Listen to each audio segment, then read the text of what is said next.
Olimar to counterattack and throw him off the side. Well, try to throw him off the side. It seems like other than that first attempt there with that fire breath, all of them have just run right into SS's shields. He manages to get one hit there. SS now doesn't have a whole lot of Pikmin to use. Only one. Still going to try to end it right here and now with the down special, but doesn't quite find it. And there is just one more swipe, and that does it for SS. Jess is going to be our first winner in this round robin. Yeah, we missed out on the 2 previous games, but for the next couple matches, it'll be a best of 3, which we happened to just miss the first 2 there, it looks like. Right. We, that's the nature with live tournaments and LAN events. Sometimes you join a match mid-progress, but overall, I'm glad to see my favorite Bowser be brought out. At least one player is going to be playing him tonight, so I hope we get further interesting picks, that we can kind of see a dichotomy of the heavies and the lights, and which was kind of what the battle right there was, just a little bit. Right. The battle of the heavy versus the light. And it kind of, you had to focus in kind of with the damage. You kind of had to give a handicap of 2 and 1. Since Bowser, he could just basically soak up double damage before he's in danger of being smashed off. Yeah, you can just sit there and just chill, as like you could be at like 250 and still get knocked off if people aren't using enough powerful attacks on you. It's why I love playing Bowser. My brother plays Pac-Man a lot, so he doesn't have a lot of strong attacks, and so he'll just try to like throw me off. And he's like, "Why can't I throw you off?" And I'm like, "Well, I'm a big turtle, and you're a tiny little guy. What are you going to be able to do about that?" Yeah, I mean, physics are so still fun. physics at the end of the day. Well, we're going to be moving into the next round robin match. We'll see who these players decide to line up as. Are you going to make a call? And we also, while you're thinking about making your prediction call, we can actually see the bracket that we have for this tournament and how it is shaping up. It was a round-robin event before the bracketed stage. And once we get that ready, we will bring it all to you. So now that you've had a little bit of time to kind of think about your prediction, who you calling? Be interesting to see Cloud. A lot of people like playing him. He gets thrown out every now and again. I started playing him recently, so it'd be fun to see someone try and play him. All righty. Yeah, I would see... You know, if we're seeing Bowser, I would like to see Bowser Jr. as well. Ooh, I haven't seen Bowser Jr. play in a while. Yeah, so. I know. It's been a while. I mean, not a top pick by any sort of means, but I think we can both agree, you know, just variety at this point. Let's stay clear of Min Min and just try to go to a happy ending right now. You know, that's the fun of like casual tournaments like this, though. Like, it's just an all good fun. Like, yeah, you're trying to win, but you're still gonna have fun with it, which means we get to see a bigger variety of characters. Ooh, Bayonetta versus Wolf. Alrighty, a few barbs being exchanged back and forth. Both players, Coley Simp and Dandy. Ooh. Starting to play on everybody's favorite Pokemon Stadium 2. Overall, much faster than we saw last time. It's not like Bowser where he's a big hitter. The state of play or the pace of play is a lot faster in this matchup. Yeah, both players are just exchanging percentages right now back and forth, though Bayonetta has seemed to get the upper hand a little bit. With combo after combo right now, Wolf is now at 120%, starting to get dangerous if he lets this keep up. Nice reflect for a projectile there. Ooh, but Bayonetta was lying in wait, knocking him off the side, taking the first stock. And it seems that Dandy is just more than comfortable letting these combos of his play out. Almost no use of any sort of side smashes at all. It's just getting him in these upward moves. But Colisimp is going to fight back, be able to take Dandy down to his second stock.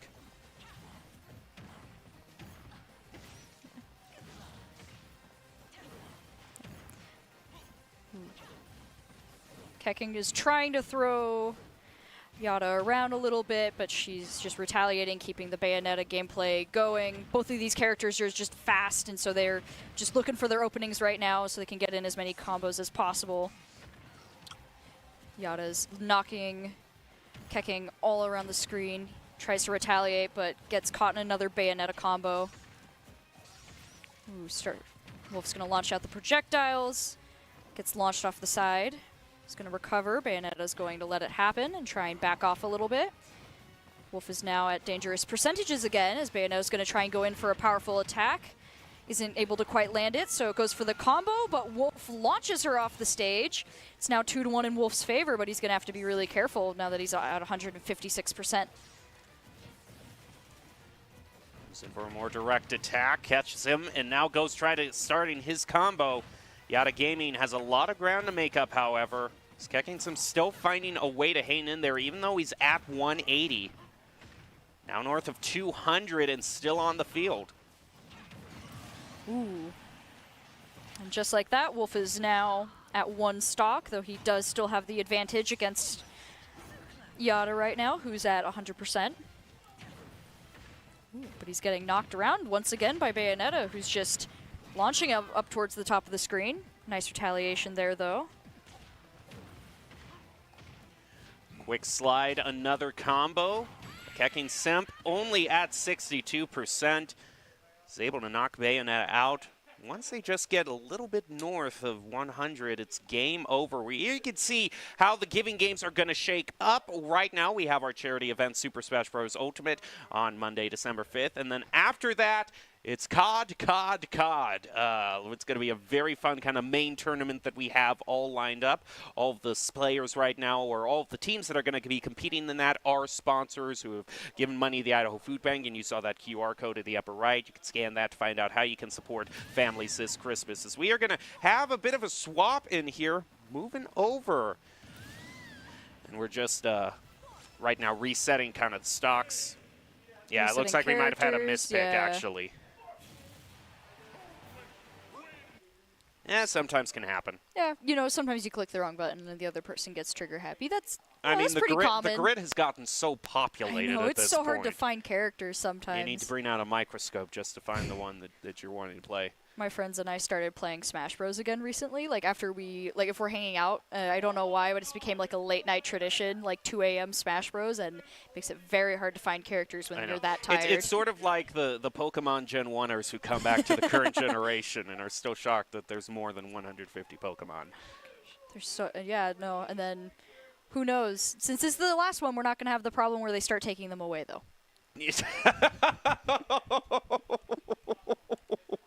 Yes, and at least we can expect, so long as we're not playing online, I expect the animations and frame rate to at least stay steady in this point. No lag, hopefully. But, no lag, hopefully. Well, we're going to try our best here. It looks like we're going to get started soon. But, as long as we get the characters right this time, it's always good. Mm-hmm. Yeah, these players are just ready to load in again. Remember, we have had already one victory in this best of 7 by Skekkingsem, who's swapped over to the Peach and Ken now. Looks like Peach is getting a couple attacks off, but Yada responds with a powerful Shoryuken. Ken is a much more heavy hitter compared to Bayonetta from earlier. And Peach also brings that little bit of unpredictability into the mix, depending on what she picks at that point. Sometimes you can get lucky. I like that. I always like those slides into the other person. I call that the hips don't lie move from Peach. Ooh, knocks him off the side, but he recovers and knocks Peach off the side there. Kekking's now going to try and recover. Ken isn't really able to ledge guard how he wants. One nice rocket there by Skekkingsem. A few swings with the golf club, but still not quite finding anything. Still hanging in there with 144. Possibly looking for an up move. Ooh, and can catch her in a few punches. Ooh, both starting to get into dangerous percentages. Peach more than Ken, but it is anyone's game right now with a solid hit. Nice block from Yada. Ooh, getting launched into the air now, though. Peach is just trying her best to avoid getting hit by any powerful Ken moves, but and just as I say that, would be one of them. Yep. Gets knocked out by the nasty uppercut. Let's answer that back by kicking in high-stepping fashion. 147 now. But still hasn't been able to find that first smash against Yada. Another aerial brings him to 171, and that's finally going to be the icing on the cake. We're reset now, 2 stocks apiece, and pretty close on the damage. Yeah, Peach is already they both equalized it out there with those attacks. Kind of anyone's game, just whoever can get the first combo here right now, both shielding and dodging. Ken manages to land to attack, but Peach retaliates. We're just going to kind of keep the percentages here, even here, I guess. Oh my gosh. Picks up the turnip quite quickly and already sends Yada to 79.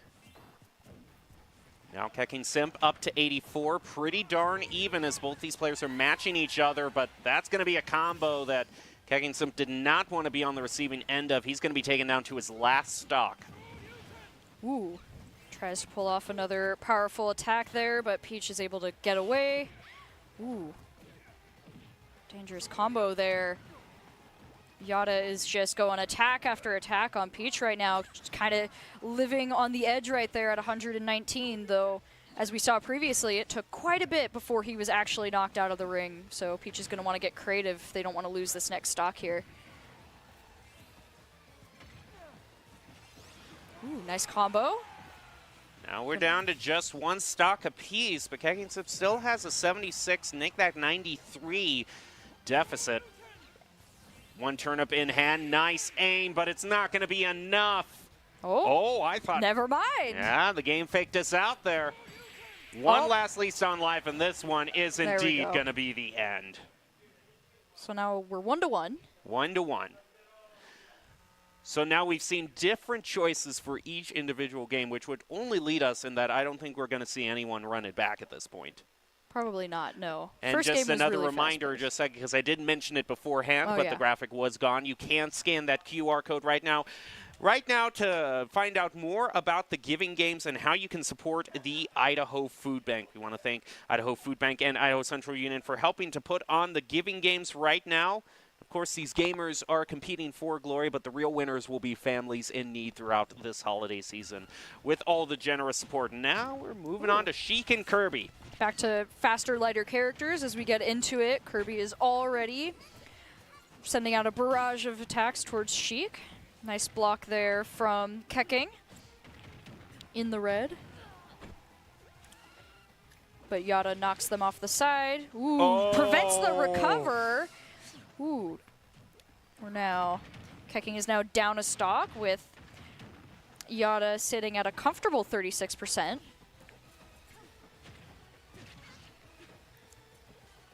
Yada with a slight lead is just looking to compound.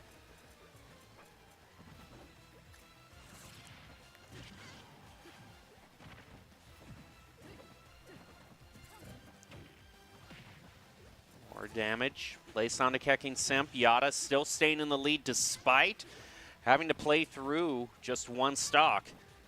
It's now up to 82%. Does have that great aerial recovery of Kirby though, so is still probably safe for a little while. Ooh, trying to land that attack, but cancels it at the last second there. Waits out the side smash. Oh. And manages again with the B, is just going to try to push him off the edge. Keking Simp is fighting back at this point. Like I said, Kirby can hang in the air for a bit, so is going to be able to make it back to the arena. Trying to claim back that middle ground as Keking Simp is now going to be taken down to their last stock. Yada still at 3. At 117%, Kirby is definitely not in the safest of positions as Sheik tries to launch them off the side and create a combo, getting the first stock off of Yada there. However, it's going to be an uphill battle as Keking is already at 45% with their last stock, with Kirby still having 2 stocks left. Down aerial into a combo, and the B yet again.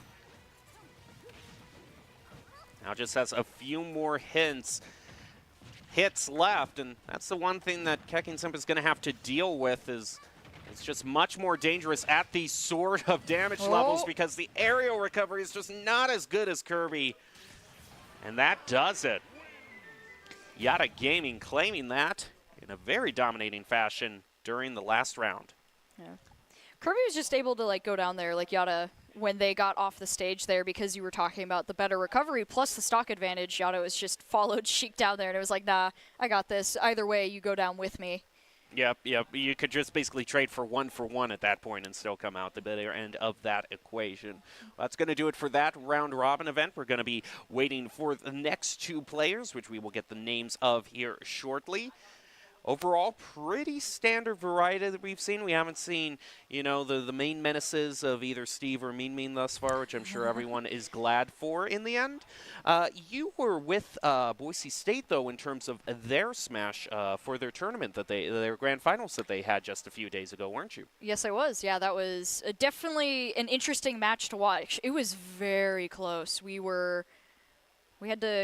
back to back. They won the first round of best of 3, and then we took back the last 2. But it was an intense match, and we actually did see Steve on the other team. It was an absolute menace for the first 2 games until we figured out how to deal with it. So definitely hope we don't see any of that today. Yeah, I definitely saw my fair share of kind Steve of runs gameplay. counter to the whole idea of Smash Bros. You're supposed to be duking it out in hands to hands or magic to magic or whatever. You're supposed to do combat, not hanging out to the side. And just then building. Steve's like, let me just put this wall here. Don't mind me. Gonna mine. Diamond. Take my anvil and get knocked out of the ring. And then I ride the my cart to victory. Oh, yeah. We all know how it works out. Luckily, we haven't been beset by that terror quite yet as we're moving on with the Giving Games tournament. And of course, Boise State Esports, Idaho Central Credit Union, and Idaho Food Bank invite you to celebrate the holiday season and support local families in need through the Giving Games. Over the course of the week, teams will compete in a variety of games, with the main showcase being a 3-day Call of Duty Modern Warfare 2 tournament taking place in the latter half of the week. Those looking for more information can scan the QR code on stream to find out how you can support families in need this holiday season. Well, we'll take a short break and be back with more Smash Bros. Action in the first night of the Giving Games, brought to you by Boise State Esports, Idaho Central Credit Union, and the Idaho Food Bank. We'll be back after this.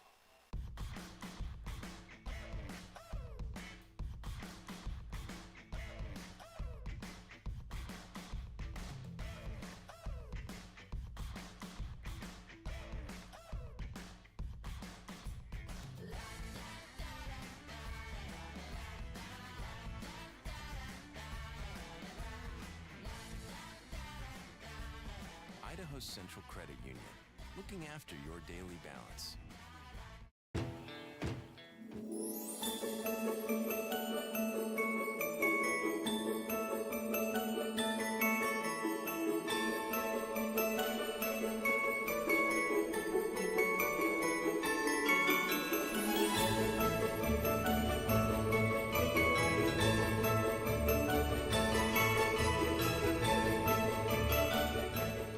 Welcome back to the Boise State Esports Arena. You're currently joining us for the Giving Games tournament hosted by Boise State Esports, Idaho Central Credit Union, and the Idaho Food Bank. We're hosting a community charity Smash Bros tournament right now, currently in the round robin group stage, getting used to all of the individual players, which we will probably see more of later as the night goes on, as we get into the bracketed stage, into our best of 5. And the 2 players you can see there out of the corner of your screen are getting ready and all set up. And I kind of like that, actually. They're sitting side by side on the same couch, which I like. That's just the spirit of Smash Bros, in my opinion. Don't be sitting at your own individual stations. It's a community. Yeah. Part of the fun of Smash Bros is that you get to play with other people and listen to their reactions as you're playing. I mean, that's why it can be so much fun to mess around with. All right, we can see a look at how the bracket is shaping out here. Sam and Mika are going to be the next players that we see lining up here. They are in the lower bracket. You can actually see that right there. Melfor is waiting for the winner of that next tournament. So that's just kind of how the way it goes. These best of 3s can sometimes just go by very, very quickly in the group stages as we're setting up our top bracket and lower bracket. And since we're in the lower bracket, that means one of these players is going to be going home after this. So already we have to start saying our goodbyes. But for right now, for the time being, You can scan the QR code that you see on the screen to find out how you can benefit the Idaho Food Bank and help families in need this holiday season. Thank you to the Idaho Food Bank and our partners at Idaho Central Credit Union for helping us put on the Giving Games for another year. And we are starting with the Super Smash Bros. Ultimate Charity Tournament that you are seeing here on this Monday, and we'll be back Wednesday starting the Grand Call of Duty Modern Warfare 2 tournament. So Sam and Mika are going to be ready to jump in, getting their final picks in. They are on the stage selection, which doesn't really matter at this point since this is competitive Smash, but overall just going to pick one of the standard tournament legal stages. Looks like we're going with the standard battlefield, which is always nice. In terms of the battlefield, it's one of the better ones. You know, it's doesn't have a distracting background, and yeah, it's just it has a nice. nice background, but not a distracting one at That's this true. point. Yeah, and then there's like stuff like Banjo and Kazooie's map, which is an absolute nightmare if you get too focused on the spinning. Yeah, it can be. I mean, Final Destination also is just going to distract you in any single way possible. Oh, yeah. That one definitely has... It's so cool because, like, there's the two sides of it, right? Where it's like, oh, wow, that just looks so cool. And I bet it took a really long time. As a game developer, I can imagine how much of a pain it was to set that up and probably how good it feels that it looks so nice. But from the competitive side, it's like, oh, it's so distracting, though, at the same time trying to focus while all of the stuff, especially on Final Destination, is going on in the background. Yeah. Here I am as just a Mario fan, just sitting and weeping silently, knowing that Mario Circuit and New Donk City are never going to see the light of day. New Donk City would be really cool, though. It's such a nice setting. It would be so... Actually, it would be a really fun stage setting, now that I think about it. Oh, man. Now you make me want that. What the heck? Because it's New Donk City, of course. It's just like that's an ultimate win. But sure, we can go to Smash Bros. Our Final Destination again. Let's go. Zero Suit Samus. All right, getting into this next match.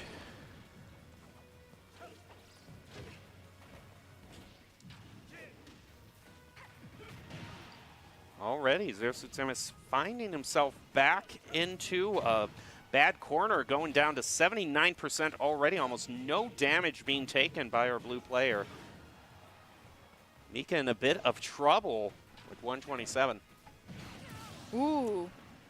Nasty attack there from Sam is going to send Zero Suit Samus out for their first stock lost. I just find it weird that Sam isn't playing the Samus. You would think it would be much more fitting the other way. Well, Mika's trying to find any way whatsoever to get back into this fight, but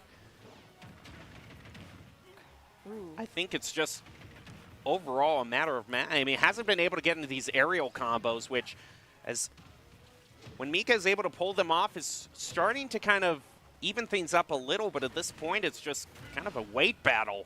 Ooh. This Zero Suit Samus just being tossed around like a twig. Nasty grab there is going to prevent the recovery there for Zero Suit Samus, just too far away. Now down to their last stock with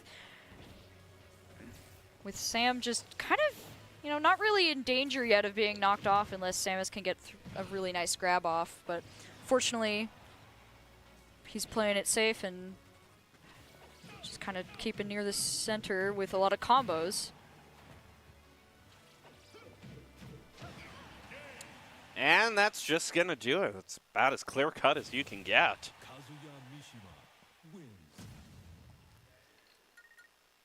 Victory, and I would almost wonder, you have to wonder what else Mika has in their pocket if they go for a different choice at this point, because that Zero Suit Samus just wasn't cutting it whatsoever. Yeah, it was definitely a bad matchup for Zero Suit. I think some of the problems with... I think one of the things that's hardest with competitive is when you lose access to, like, the above stages, because some characters do really well with that, and I think Zero Suit being just mobile really benefits from that. But when you're on, like, a flat plane with a character like Kazuya, you know, it's not going to end well. He's very good at that type of stuff. So it's almost a question if Mika decides to run it back, thinking that maybe I can get a different, you know, maybe more traditional battleground setup, or you go with a different choice, something bigger, beefier. We've seen Bowser work, but, you know, sometimes when there's a tournament, you see someone is on their main, you don't necessarily want to take that away from them. Yeah, it's just going to be a run it back now. Good news is we are on Pokemon Stadium 2, so maybe just having those upper platforms is much more going to suit Mika going into this next match. And already looks like getting a couple solid attacks off, but Kazuya is just going to reply. He's just got such a nasty up attack and solid combos there. Just keeping Mika on their toes right now and really not letting them touch the platforms and able to recover.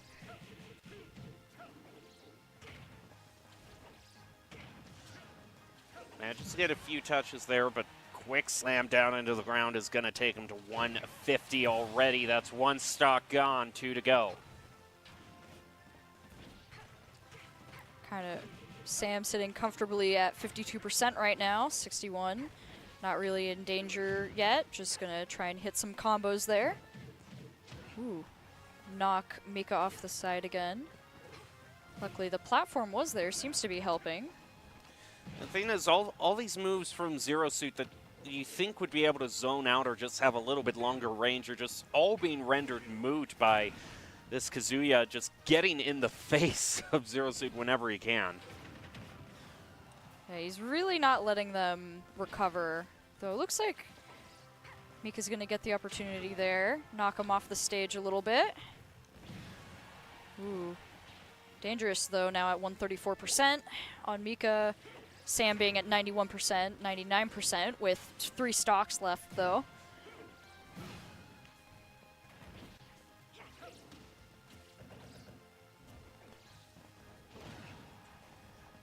$170 now for Mika. Trying any way they can to maybe just drive this back to a 2-2 match, but now that it's 1-3, I think the bells might be tolling here. Another combo already up to 40, and sometimes that's just enough. Sometimes you just gotta know when to hold and when to fold, and this Kazuya just run roughshod over that matchup.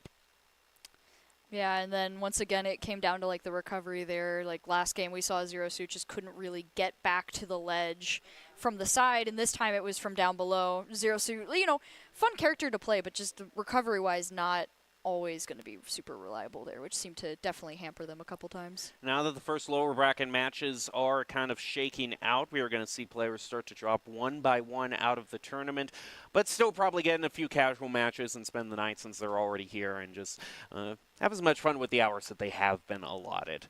That is going to mean that Sam moves on, still has his chance alive to make it toward, you know, maybe the grand finals. It's still a long way to go in the lower bracket, but can at least maybe get to quarters or semis. We'll have to see going forward, because it seemed like he was just in tune with that Kazuya, and the player who is able to get the appropriate choice against that might be the one ending his journey.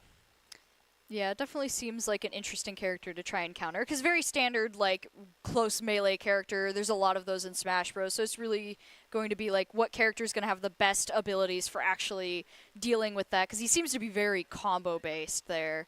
And definitely, I haven't seen a ton of his gameplay yet, but he does seem like he is going to be interesting to try and counter. All right, we're going to be waiting for our next matchup, waiting for the next 2 players to be selected, but we'll take a short break and be back with more of this tournament, so you're not going to want to go away.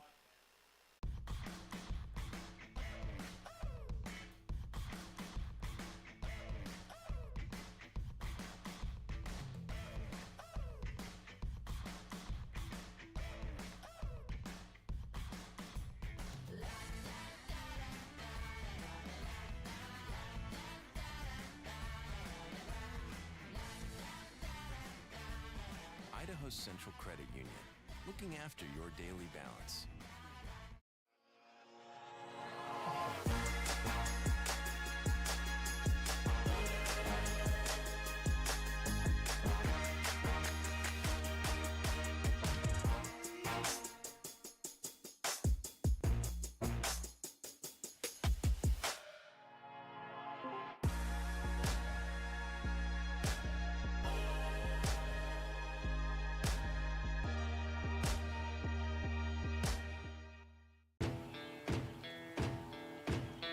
Here are a couple lessons I've learned over the years. Friendships come in all shapes and sizes. And always buckle up. Seatbelts save lives.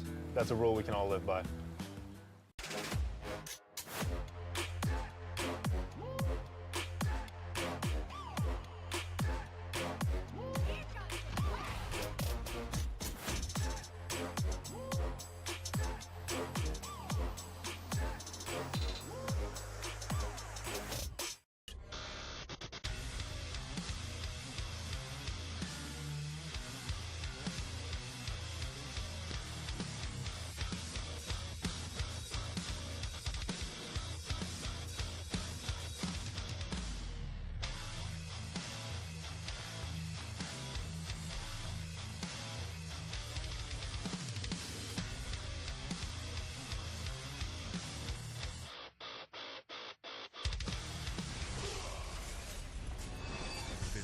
NationalGuard.com to begin your guard adventure.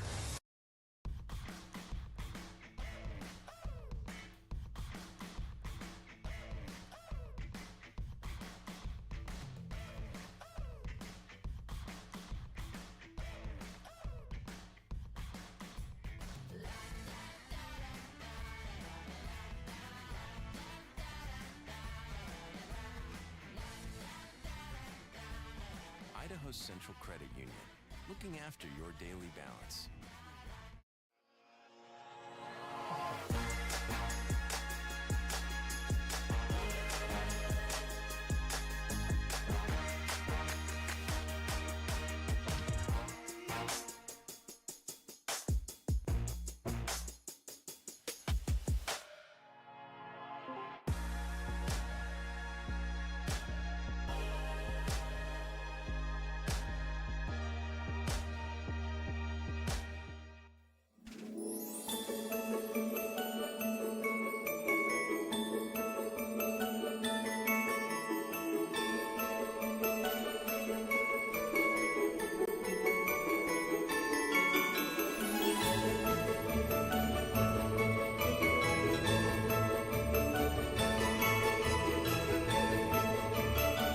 Welcome back to the Boise State Esports Arena. You're joining us for the Giving Games Charity Tournament brought to you by Boise State Esports, the Idaho Food Bank, and Idaho Central Credit Union. We're ready to jump into our next match with Leodog and J-Muse being next. And oh my goodness, J-Muse, you know, I wish you the best of luck. But Leodog is, if you are not already familiar with the Boise State Smash Bros. Scene, a varsity player for the Boise State Esports team. I mean, Audrey, why don't you just tell us about what Leodog brings to the table? All right, so the going nickname that we had for him last time and what we've just been kind of calling him is the last bastion of Boise State Esports. We tend to put him in like either second to last or last. He's typically the cleanup crew, so if Boise State is having a bad run and they've got 2 players to go through and 6 stocks in total to take, it's his job, and he typically gets it done. So pretty good, very good DDD player, just good at zoning you out with the spikes and just timing his attacks. So, and he's a heavy character too, so it takes forever to get him off the field. Yeah, I mean, even more than Bowser, it's DDD's attacks can be so slow, so you got to time them picture perfectly if you want that hammer to land. We can see right here we're already into the quarterfinals. The top 8 is following this with all the other players. You can see they're still playing in their own matches, so we'll see how far J-Muse and Leodog get. One of them will be dropping to the lower bracket once everything is all said and done. And like we said, King DDD for, versus Luigi. That'll be interesting to see. Alrighty. We're going to get into it. Oh, it's Purple Luigi. Okay. The one everyone feels like is taunting us. And there starts the zoning that you were talking about with the spikes. You talked about it as your first talking point. It's already the first thing that we're seeing. Oh, yeah. The spikes go out immediately. And then, of course, there's DDD Swallow. But Luigi's getting some decent attacks off of him right there. Alrighty. Don't know what that combo was, but did manage to knock him out there and pull him away. Still trying the zoning with the spikes. But now that he's got him in this combo, there's just no way for him to respond. Leodog might have to change up tactics. There, he's able to get his up. Another hit with the spike. And Luigi almost not going to be able to return. This is one of the things also that's kind of annoying about DDD is he can have the same type of arrow recovery as Kirby, yet he's so heavy.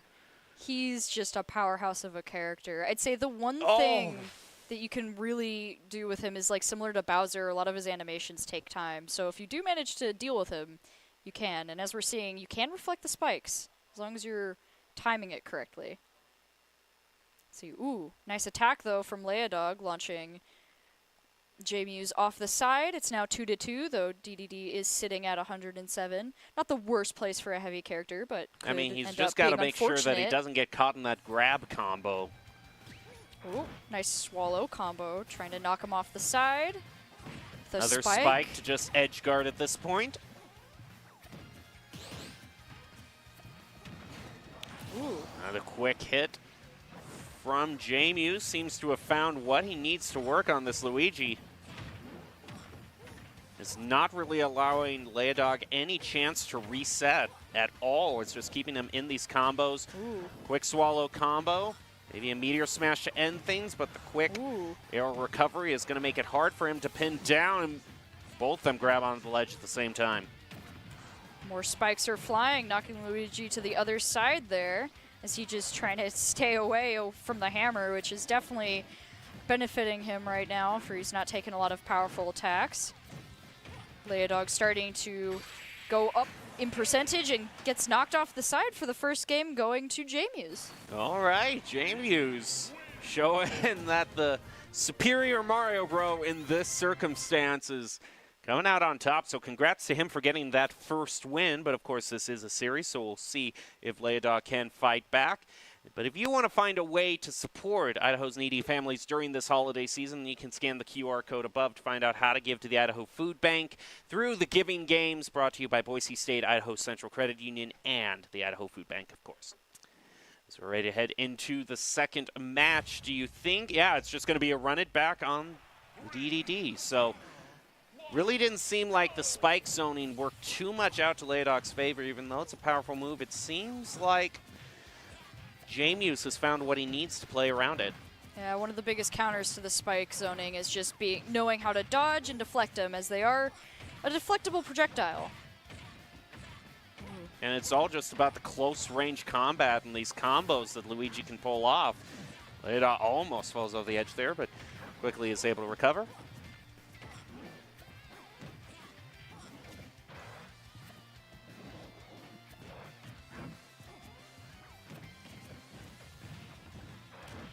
Ooh, first attack there for King DDD, able to launch Luigi off the side, though he's already at around 120%. This Tries problem to get a with spike how combo, fast too. Jamuse is playing also, it's just the animations are too long in DDD for you to really get any sort of smash or up smash going. So at this point, he's just trying to have to rely on the spikes. Nice Spikes hammer are attack. swallow, and they're not doing enough damage on the rare times that they do hit. Yes, Luigi is just choosing to focus solely on his speed there. Ooh, Leodog tries to prevent the recovery, isn't quite able to pull it off, so he's getting put in another combo. Nice hammer attack, though.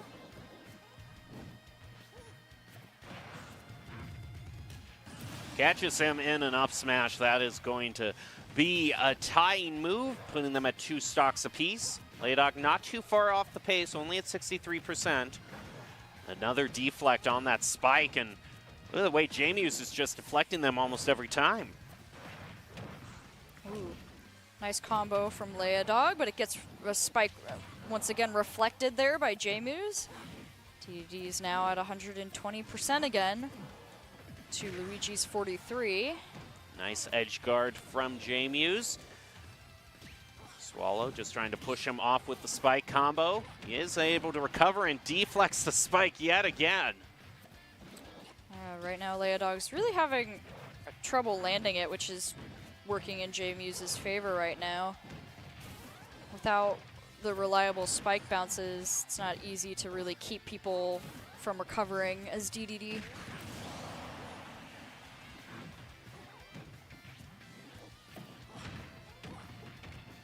This is not the combo Leodog wants to be in.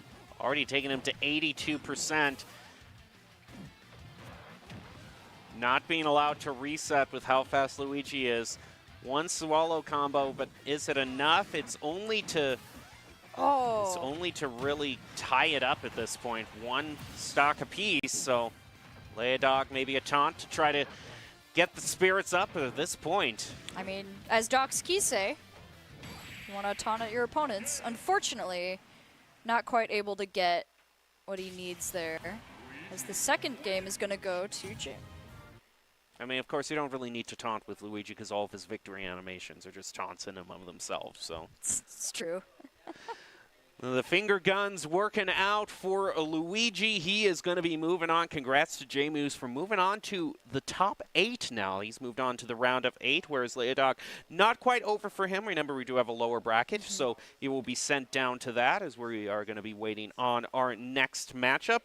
And overall, what do you think was the main thing that kind of proved the difference for Leodog, the varsity player that everyone was kind of thinking was going to take it? You know, I think kind of similar to actually the finals match that we watched last week, it's just when someone is able to counter the spikes, it's really hard to deal with that because it's such a powerful zoning tool for DDD. So if you are able to just accurately block and deflect the spikes back onto him, it makes it really hard for him to actually handle what you're doing because he can't really react fast enough with his animations being so slow. Well, we have a bracket update to see where everyone lies. You can see you can see here the lower bracket, excuse me. You can see Leodog was moved on to round 3. We're just currently waiting for everyone in round 2 to finish up. Looks like they're all kind of in their way. All of them are about 5-6 minutes into the match, so you'd think they'll probably be ending their first round, going to the next one. And there is the upper bracket. We just saw the match J-Muse versus Leodog. J-Muse moving on. He's going to be joined by Railward, Architect, and Queen Bluka for the top 8, whereas Yada, who we saw earlier, has now dropped down to the lower bracket.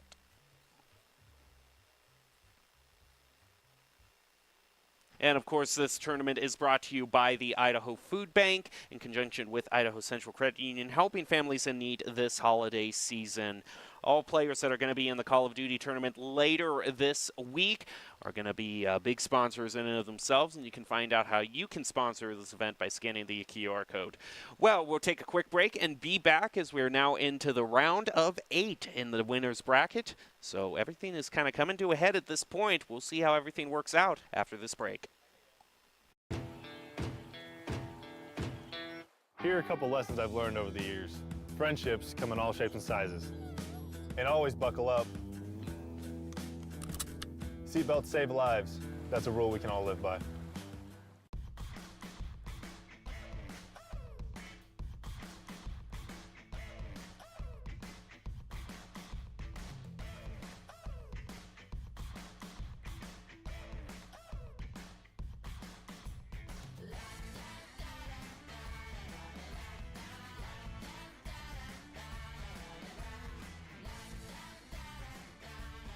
Idaho Central Credit Union, looking after your daily balance.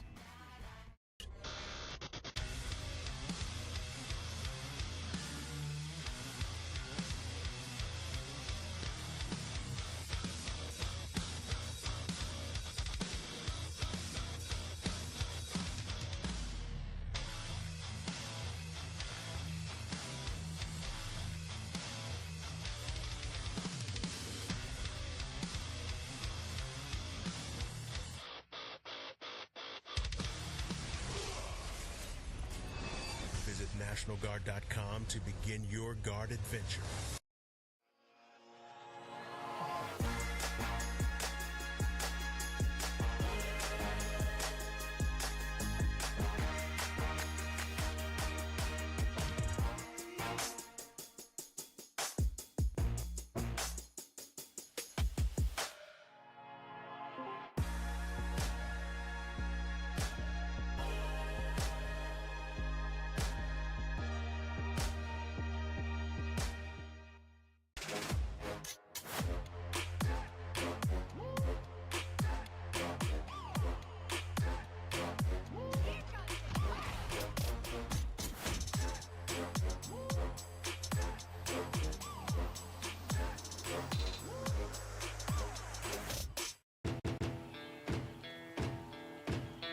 Here are a couple lessons I've learned over the years. Friendships come in all shapes and sizes. And always buckle up. Seatbelts save lives. That's a rule we can all live by.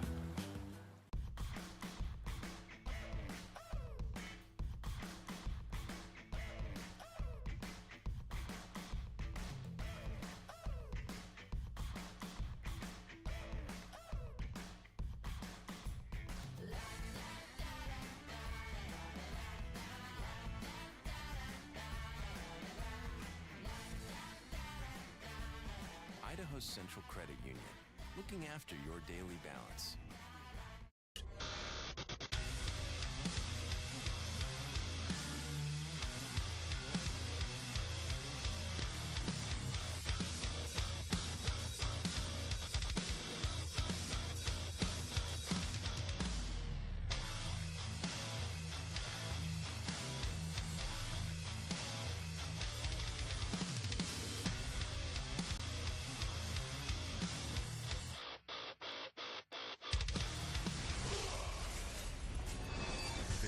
NationalGuard.com to begin your guard adventure.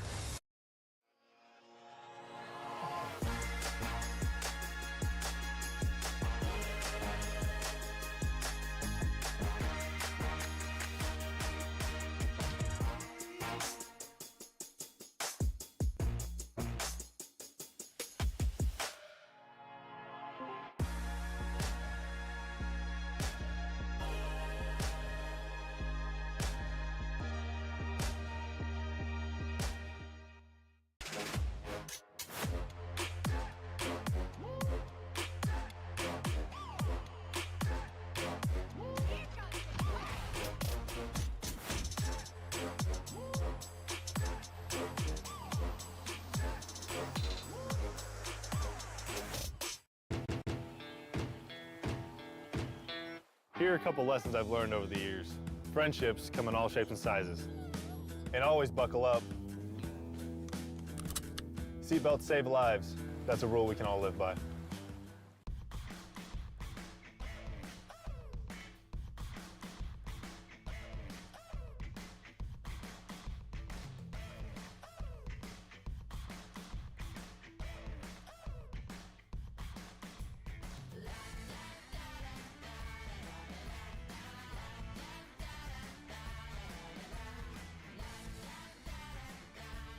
Idaho Central Credit Union, looking after your daily balance.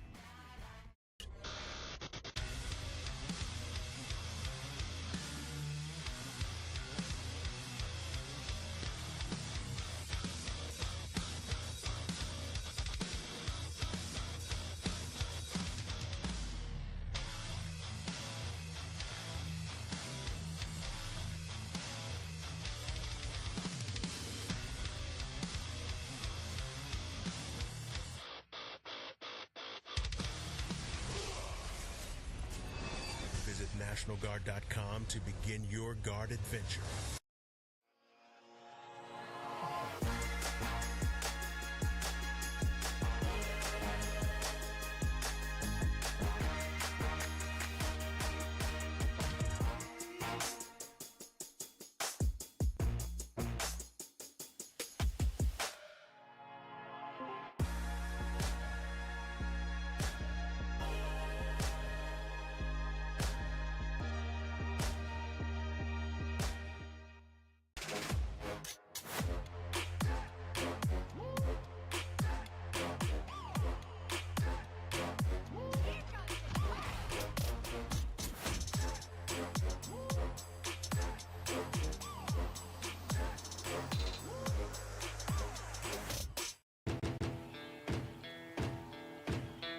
Here are a couple lessons I've learned over the years.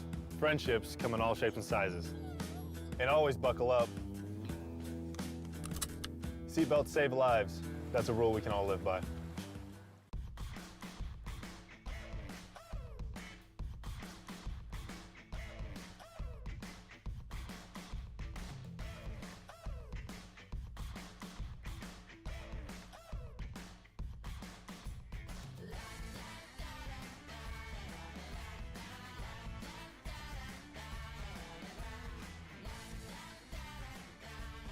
Idaho Central Credit Union, looking after your daily balance.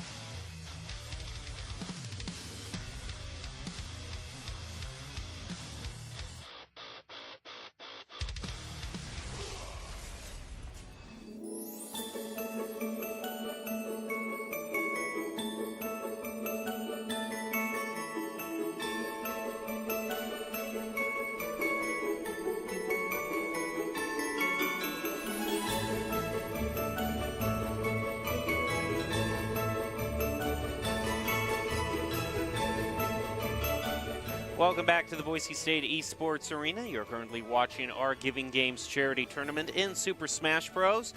We are getting down to the wire as we go into the round of 8 in the upper bracket. We also have some lower bracket matches turning out here. Yada and Melfor are going to be next in the highlighted matches. Fighting in the lower bracket, as we already saw a little bit of Yada before, so we'll see whose journey ends at this point and who will get another chance to maybe face off against the upper bracket finalists in the grand finals. I'm your host, Jacob Palmer, joined by Audrey Norris. So we've already seen Yada before, so do we think we see any of his same picks, or do we completely run things back?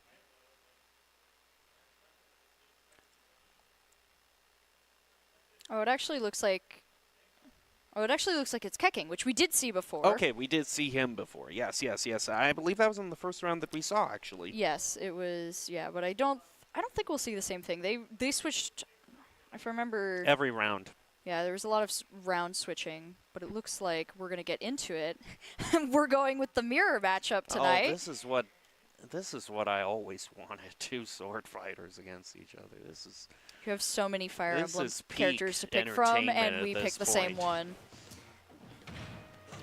All right, looks like Dro is getting the upper hand a little bit. They're kind of even right now. Ooh, nice counter there from Dro.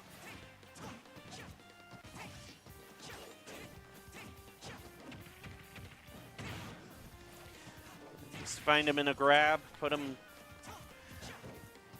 Keking Simp up to 86%.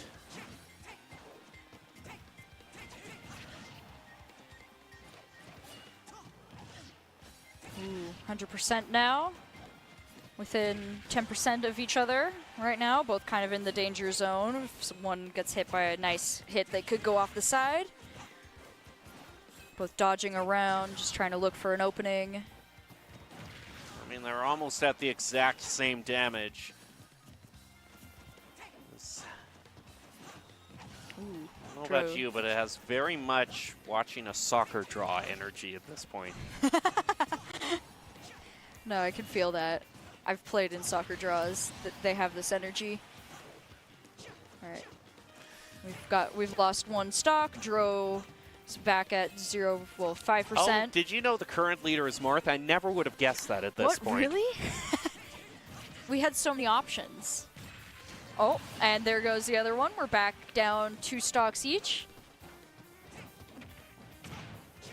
And now we're back to this long, dragged-out fight where it's just little damage from both of them a little at a time. Addison finds himself behind a little bit, but I can guess it's going to be evened up soon. Ooh, Dro is just laying on the attacks right now, knocking Keking Simp over the side there. He's now at 100%. Could be a knockout here if he gets a good attack on recovery, which he does. Dro's now up 1, sitting pretty comfortably too.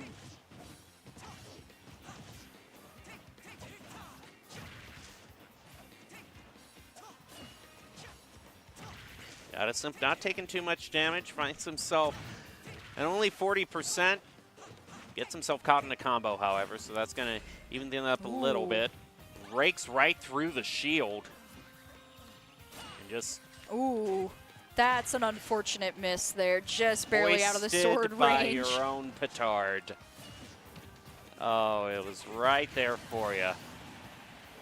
Oh, we're now back down to 1-1. Keking Simp is definitely at the disadvantage. He's going to get launched off the side, and Dro's going to try and edge guard here. Doesn't quite get the input he wants, though. Addison now finding himself on his last leg at 127. Last stock. Gets himself grabbed there, and another combo drives him up toward 140. Now north of 140. Recovers, and Dro waiting to do a bit of edge guarding. Manages to get the smash on him, and that's going to do it for this first match. Dro wins.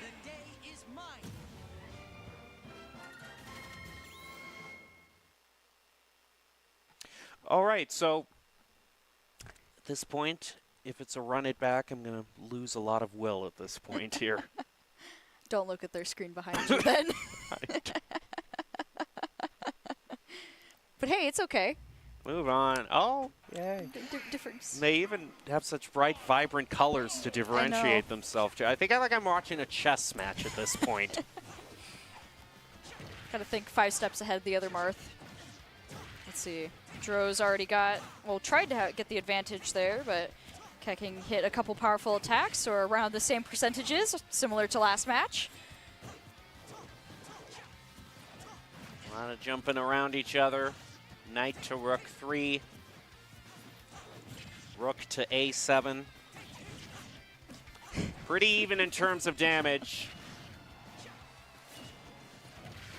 Oh, Kicking Sip gets the first stock this game. Sending Dro over the side. Sitting at a nice 74% now. Dro already taking some damage, though he's just kind of waiting in the middle. Oh, the swords collided for a second there. Oh. 128% for Kicking Simp right now. Ooh. Dangerous game played there, but Dro managed to pull it off, knocking him off the side, bringing the stocks back even. Much like the classic Kara-Kan defense in chess. They're going to trade places, much like a castling move. I would say that's more of a queenside castle rather than a kingside castle at this point, however. Both trying to land charged attacks, not really going anywhere. But Dro is able to launch Kicking Simp over the side. I mean, all joking aside, much like a chess match, this is about controlling the center of the playfield. Oh my gosh, and timing is everything right now as you break through your opponent's defenses. You gotta hand it to Dro. He was facing a little bit of a deficit in terms of stock, but has managed to put Kicking Simp to overall 150, just enough to take him out. Now Dro's in the lead in terms of stock, and at the match point, just one more knockout and he'll move on. Dro getting knocked off the side. Trying to avoid getting too close to Kicking Simp right now. Ooh, unfortunately, is unable to as stocks are reset.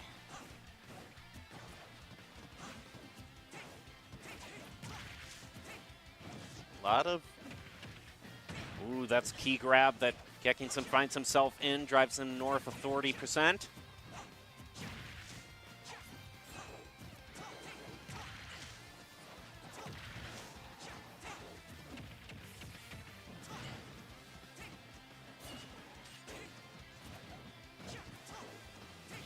So is your mind turned to mush at this point? Because we're watching a lot of sword swinging back and Sorry, forth. what? I spaced out for a second. It's just watching them both swing their swords at each other for like the past 5 minutes. Yeah, it's interesting actually to just, it's kind of fun to watch a mirror matchup though, to see the differences, or in this case, the similarities in gameplay. I don't know, I feel like I'm watching a Darkest Timeline version of Smash where it's just turned into sword fighting. Just Fire Emblem.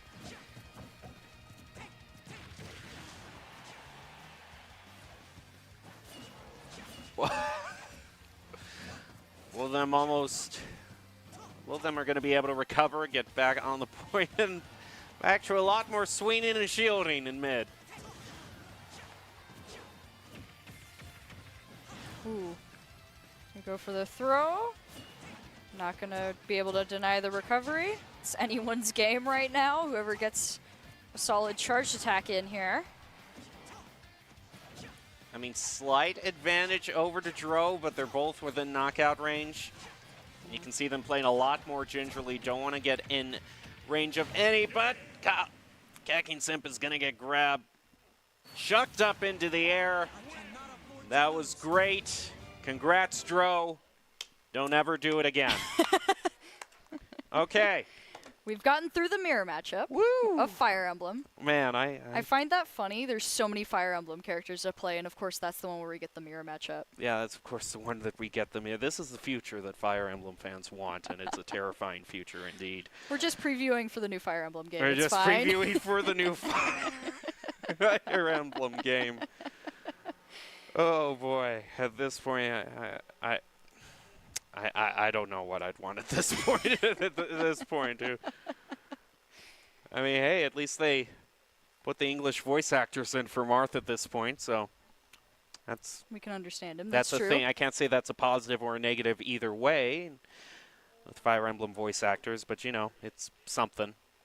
You know, at least people can understand him, so that helps a little bit. We can.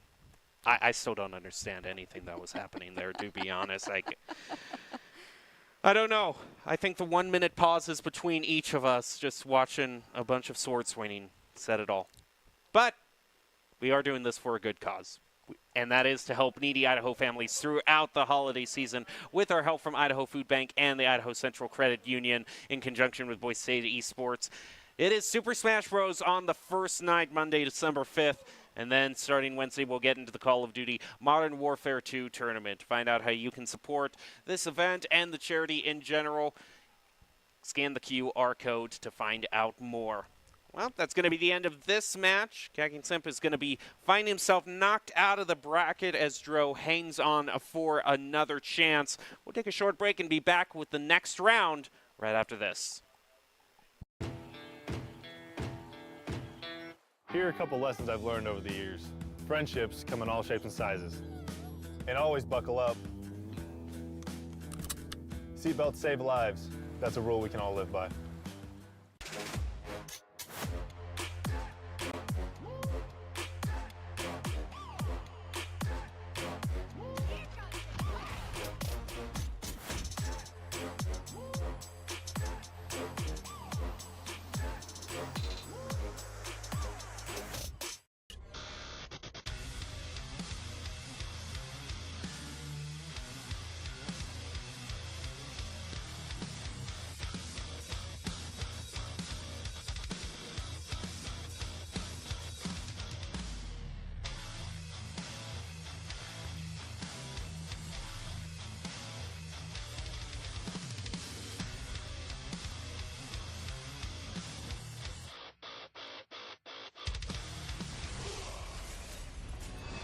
Visit NationalGuard.com to begin your guard adventure.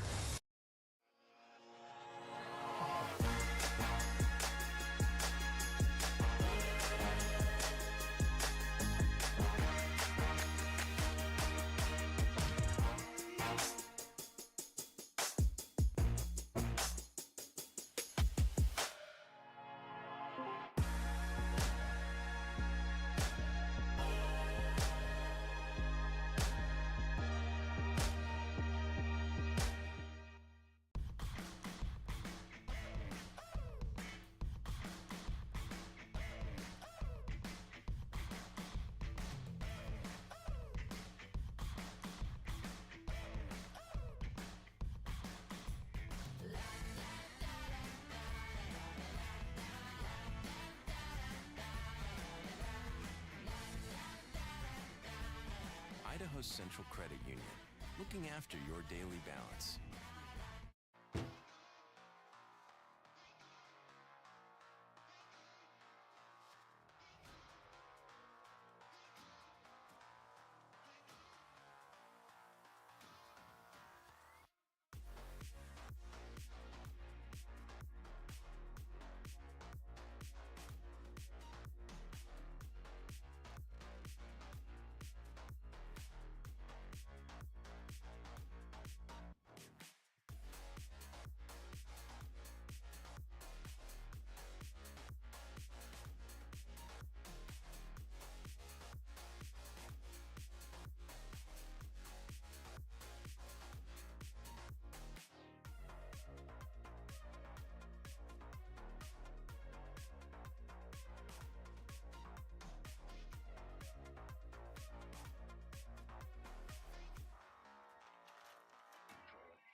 Welcome back to the Boise State Esports Arena. You're currently joining us for our Giving Games charity tournament as we start out tonight on Monday on Smash Bros, where we've had a bunch of community members, students from all around the Treasure Valley come to compete.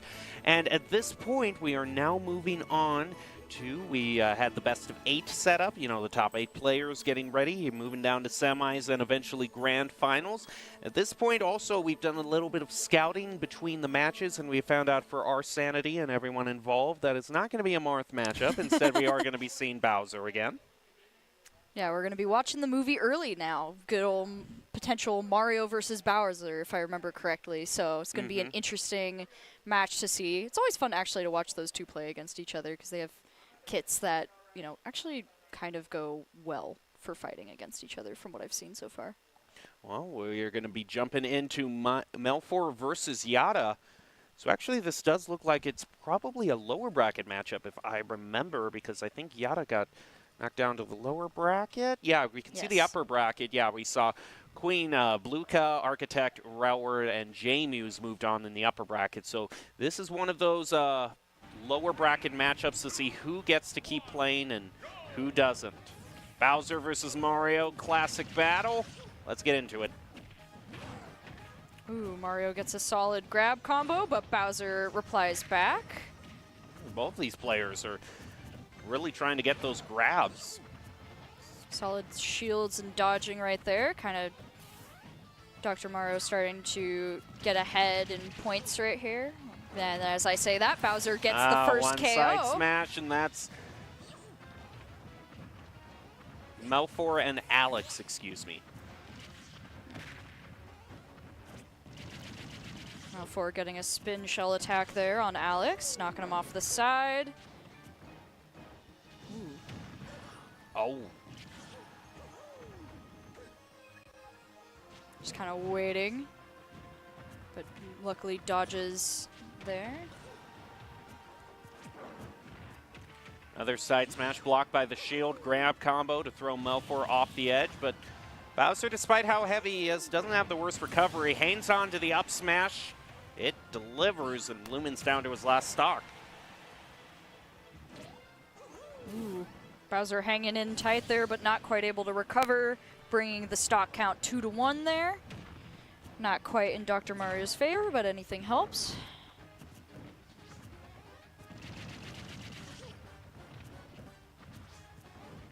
Quick swipe and a lot of shielding at this point.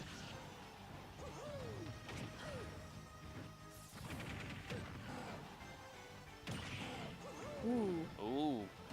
Oh, nice attack from Dr. Meteor Mario. smash at that point. Ooh. But that's one grab deserves another, and that one move takes Alex to over 120. This point doesn't, no. Which you wouldn't expect. I mean, you wouldn't expect Bowser to be just as good as jumping as Mario is, basically, but kind of what he is. Mario doesn't necessarily have the best recovery at this point. Yeah, his up B's like good, like if you're right to below the stage, but if you're too far to the left or right, it's just man, I hate recovering as Mario. It's like, whoop, there I go. But Bowser ends up typically being better just because his attack is a lot more just easy to control from what I've seen. Though he's just also fun to watch. We're going to have a bit of a swap up between Melfor and Alex. Melfor now moving on to the Yosh, and we got King K. Rool over for Alex. Oh, we're going to swap up who's playing a heavy and who's playing a light character here as Melfor takes quite a bit of damage from King K. Rool. Nice throwing the crown out there. Nice dodging, but unfortunately he gets knocked into the ground there. He's now at 100% against Alex. Oh, traps him and uses the side smash to take out his first stock. King K. Rool definitely has a lot of good zoning abilities here, which he's using quite effectively. Just kind of keeping the lower floor under his control right now. Ooh.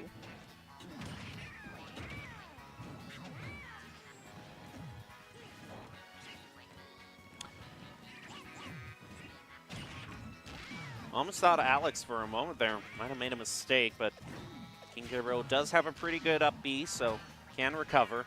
Yeah. For such a big character, he has insane recovery. Well, when you have a jetpack that's just bailing you out at this point. I mean, more like a helicopter pack, I should say.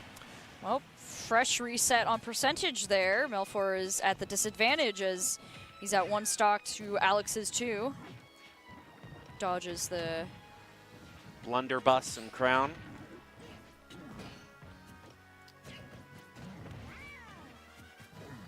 Well, this Yoshi is just kind of running circles around him. Problem is even though he's hopping around him a lot, hasn't been getting too much damage onto Alex. Which is unfortunate because K. Rool can take way more than most people. Shot with the blunderbuss, misses wide.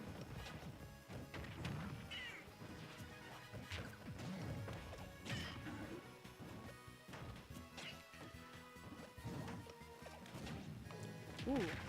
Whoa. Oh. So now that we are in best of 5, of course, this is going to mean that we are in the top 8, so that means it's going to be best of 5 from here on out. Ooh, grab from King K. Rool is going to be the out for this second match, which means now 1-1. King K. Rool is just such a at first when he was released, I wasn't like super enthused about him, but like seeing him in competitive play is really interesting because he's a decent character. He's just a solid heavy. Yeah, I just appreciate the theming also. Someone who's a lot more of a classic Donkey Kong Country fan, just seeing his moveset represent basically his appearance in all 3 of the games. I mean, you've got a little bit from each individual game that he appears in there, so the designers did their job well in that regard. Yeah, it's always fun to see the little like nods that they make to the games that different characters come from. It's probably one of my favorite things is when a new character comes out. I'm like, oh, I know that. Like, because I don't know every character in Smash Bros. It's pretty hard. There's so many, but it's really satisfying when you realize one of your favorite characters had a decent homage pays to it. Speaking of that, Banjo and Kazooie. Oh, I love Banjo. Gonna start off with quick attacks from Melfor there. Onto Jigglypuff. And then going to begin the Gatling gun into a Wonder Wing. And at this point, Alex unable to really recover at all this point. Ooh, Melfor having using just such short range on this Jigglypuff, and Melfor's just kind of running circles around him in that regard. Gotta be careful though, he's used quite a few Wonder Rings already for this stock. Oh, Jigglypuff picked up the grenade, but he was able to dodge it. Gets hit by a Wonder Wing, though, giving Melfor the first stock.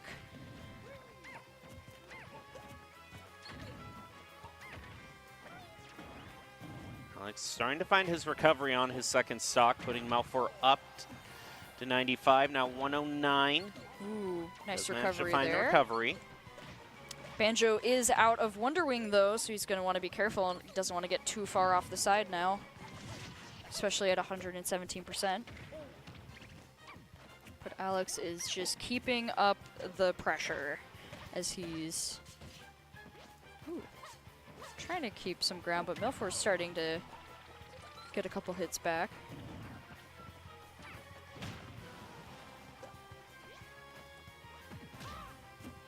Trying a bit of zoning and edge guarding, but Alex is going to be able to slip past that. Gets another hit on him, bringing up a 144 at this point, but Melfor's still hanging in on his first stock. Ooh. Solid grenade hit there from Banjo. Launches Alex up into the air.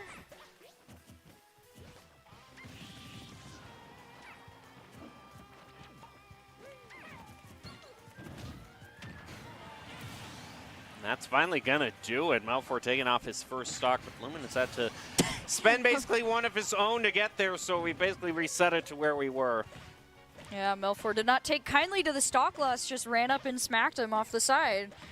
Now just going to kind of just shoot Jigglypuff away from the recovery. Min-min strat, I see what we're doing here. At least he's not rapid firing right now. Just kind of... Jigglypuff's just letting it happen right now. Oh no, Alex gets launched into the air after that too. Let's see. Oh, misses a Wonder Wing.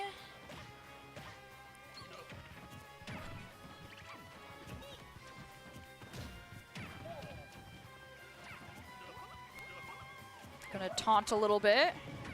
Might be dangerous there, as Jigglypuff is going to get a couple attacks off, but Melfor launches him away. Ooh. That's going to do it as Alex gets his last stock taken away. Melfor's now going to move up to match point. We're probably going to continue on the pattern of choosing a different character for every single match at this point. You know, I always seems like it's enjoy kind that. of a gentleman's agreement between the two. Mm-hmm. You know, I always enjoy that, though. Getting to see more characters and more variety is always fun. Because it can be fun to see the progression of players learn how to play different character, like the same character against each other over and over again. But sometimes it's fun just to see the different variety and what people can actually play. I always find it impressive when people can play like so many different characters at the same high level of skill. Because I struggle with that sometimes in Smash Bros. There's just too many characters. Banjo-Kazooie is going to be the same pick for Melfor, but now moving on to the Little Mac. Might be the needed. So at this point for Alex, as long as he stays on the main stage, he's basically going to be fine. But if Melfor manages to knock him off the stage in any single way, we're going to have a problem. Oh, gets hit by the grenade there. Melfor is going to hit him a couple of times with the eggs. Oh. Ding Ding ready. If you can have the... Oh, manages to land it. I was going to say, you need the B press of your life, and Alex was able to find it. Just kind of hanging out at the lower spots there. Getting some nice combo attacks there, which is what Little Mac is very good at. Ooh, gets hit by Wonder Wing, though. Gonna bring him near the side.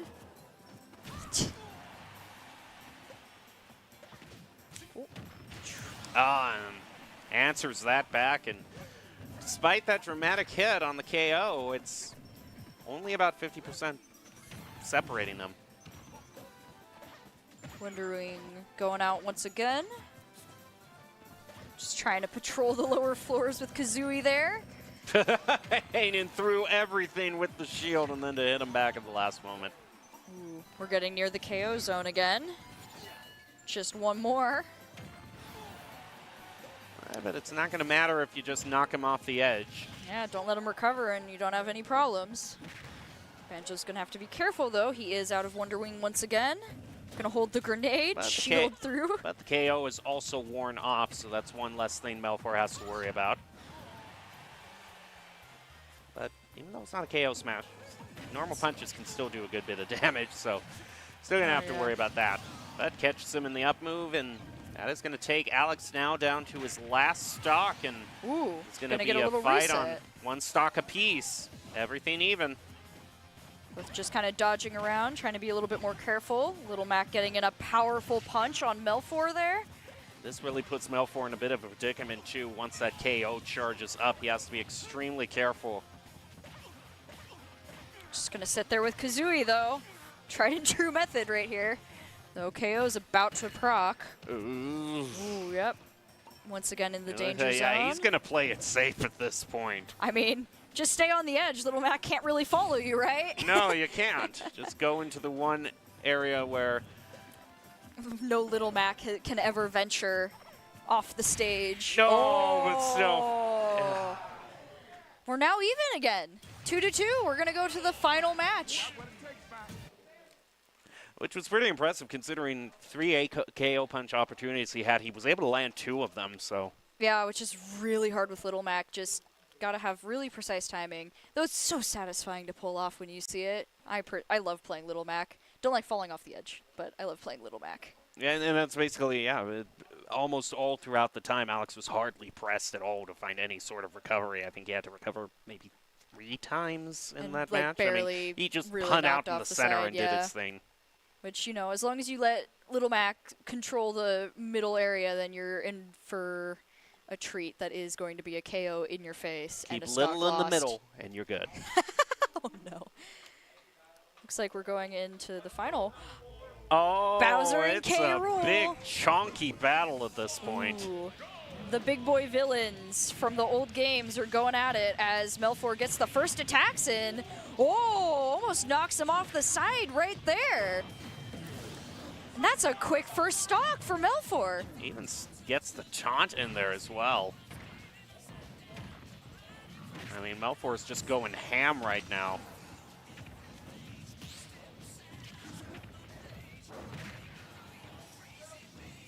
Ooh. Hops back up. Lumen manages to get him on the up tilt. Alex getting some damage in, though only about 30% difference, which isn't huge for heavy characters like this. Melfor's just kind of charging into him. And Lumen's making him pay for it. He is going to manage to recover barely, but now Alex goes for the edge guard, and that just enough is going to drive it down to 2-2. Yeah. Alex currently at 75%, not super dangerous yet, but not a comfortable place with Bowser, who has proven that he's got some really dangerous combos lying in wait. Waits on the recovery, throws Bowser off the side, tries to go for the combo, but he's able to get past it. Breaks through the shield with the Flame Breath, but grabs the wrong way, and Alex puts more damage on. And now 130% or so on Alex, trying to go in for some decent hits. Gets a good shield there on Melfor. Oh, but the grab's coming in. 151. Oh, and he's got the crown.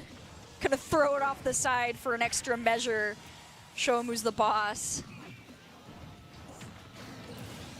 Oh, Melfor down to his last stock. So King K. Rool might not be far he's going behind. for those grabs. Manages to get him on the side smash. Now we're down to just one stock apiece. Classic battle. King of the Kremlins versus King of the Koopas. Who's going to get it? Ooh, nice shield there for Melfor as they're both just kind of dancing around the middle, looking for their opportunities. Ooh, crown hits Melfor though, not letting him get anywhere, getting knocked off the side. Has to wait out the crown. Sees his opening though. Melfor able to get one hit. No. Gets using a few up tilts. Putting more and more damage onto Alex. Now has him basically this is all tied up now. Anyone's Down tilt. game. Ooh, Alex just trying to hide next to the edge. Melfor waiting for him, knocks him off. For the down B.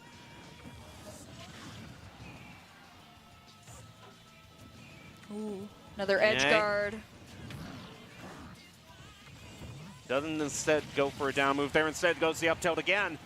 It's just using that to kind of build up the damage little by little. Gets the grab, and that's going to be it. Mel. And like that. That's going to get Melfor onto the top four. And they're both intimidating villains, but I suppose there's no replacing the original. Oh, yes, The original big bad Bowser. we were both had thinking the same thing, idea. yeah. Well, that was actually a pretty fun match, seeing both of the heavyweights go up against each other. We don't get to see heavy characters fight each other a lot, so it's always fun because then there's no percentage difference. It's like, okay, we both know this is going to be an uphill 200% battle so far, but, you know, it's always fun to watch. And those two characters are fun to watch face each other, too. Anytime I see them load up together, I'm like, yes. Well, we actually have a few replays that we can see of that last match. Apparently, the last match just of General Night, excuse me, which is... I just realized something. If it's not of the last match and of the General Night, is this just another excuse that production is trying to pull out on us to get us see Marth and Marth again? Oh, no. If it is Trap us dare back in this there. replay composition, I'm going to be mad. But for right now, we are holding this for a good purpose. It is to benefit the Idaho Food Bank and needy families throughout this holiday season. Idaho Food Bank, Idaho Central Credit Union, Boise State University is proud to bring you the Giving Games. Scan the QR code on the screen right now for more information on how you can support families in need. So I think we were kind of teased to this, General, and these were a few of the matches that we saw earlier. This was probably one of the bigger steamrolls of the night. Yeah, just unfortunately for Zero Suit Samus, it was not a great matchup, and Kazuya just really knew his inputs. A couple unfortunate recoveries, too.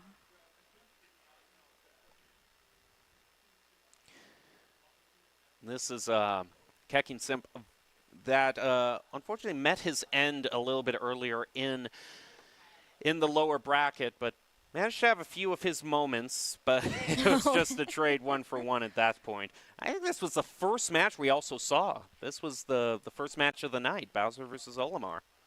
Yeah, the light versus the heavy. It did not end up going, you know, quite one-sided, but we got all the way down to 1-1. Oh. And this was the moment where we were all kind of shocked at the varsity player of Boise State kind of being dethroned, but it was just using a quick character like Luigi to just dodge all these spikes, and from there on, just DDD couldn't get any sort of momentum. And this was the thematic battle, the early release of the Mario movie that we all got to see, Melfor versus Alex. A little bit earlier in this match, actually. This was the one that we just saw. Now we can see how everything is going to work out in the winner's semifinals. We've got Queen Bluka versus Architect, then Wellward versus J-Muse. Melfor moving on to the losers quarterfinal, and Dro and Leodog fighting out right now to see who's going to be in the other quarterfinal. So everything's looking to be coming to a head here. We're going to take a quick break and then be back with more of this tournament, so don't go away.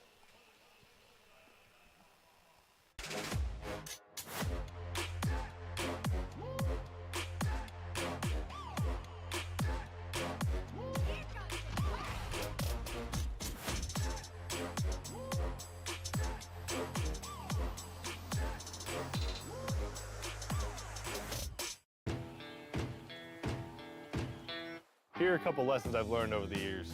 Friendships come in all shapes and sizes. And always buckle up. Seatbelts save lives. That's a rule we can all live by.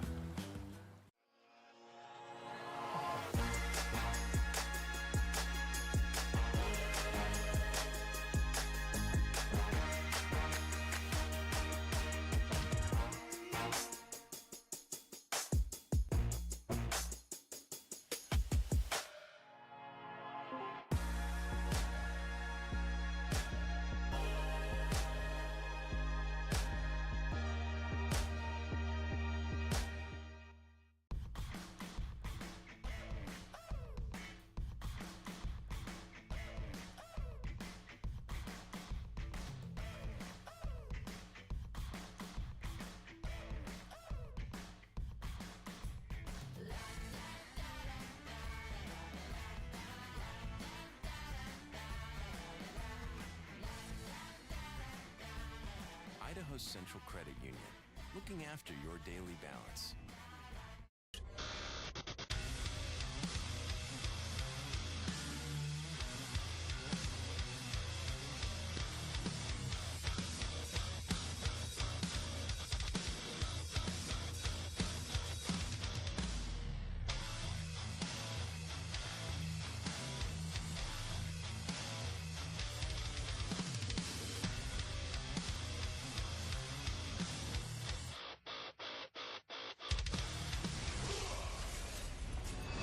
Visit NationalGuard.com to begin your guard adventure.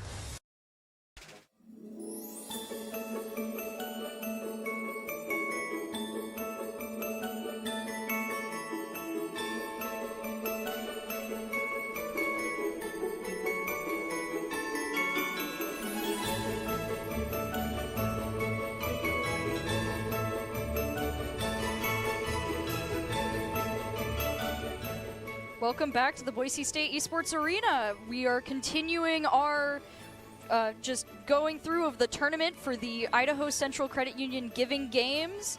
We've been going through quite a lot of interesting matches, and we're getting ready for another, just one of our top 8 best of 5 as we're getting in. We're going to switch out casters for this for just a little bit, so I'm going to be your host. Going to swap in for Jem. As we're going back to the Giving Games, once again, remember that if you want to donate, just go to the QR code that we showed up on screen previously, and you can help out Idaho Central Credit Union through ICCU. Are you ready to see some interesting Smash Bros. Games today? Now up on the desk instead of in the production seat that you've been in for a little bit? I'm absolutely ready. It's definitely a different experience being up here instead of in there. Completely fair. And we're going to get into it already. It's going to be Kazuya and Bayonetta.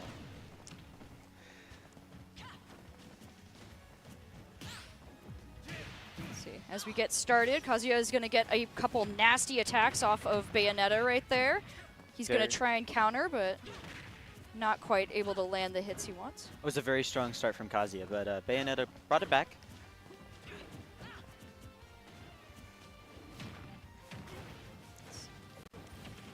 Bayonetta just playing quick and fast, just trying to dodge Kazuya as much as possible. Currently, percentages are pretty even.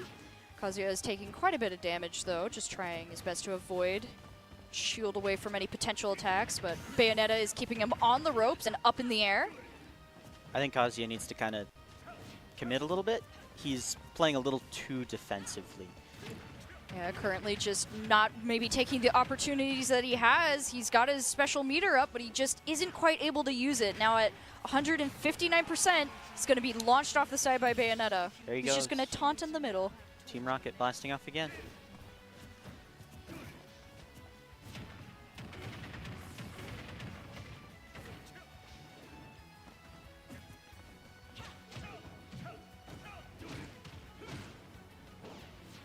Is Kazuya the only character that actually has those like animations? Yes, he's one of the newest DLC characters, so he gets a little bit of the special treatment right now. And unfortunately, Bayonetta cannot say the same, though he is able to retaliate and get a stock off of her before getting knocked off once again. That's pretty quick.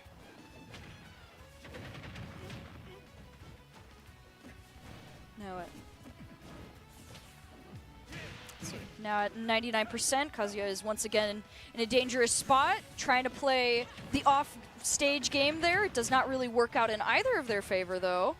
Yeah, Ooh. that was a little rough. Kazuya in a dangerous position now.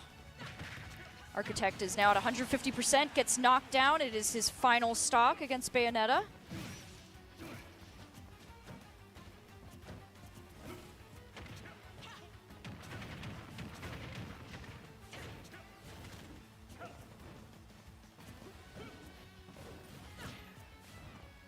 You know, I think this tournament's the first time I've ever actually seen Bayonetta played, and her just combos are kind of nuts.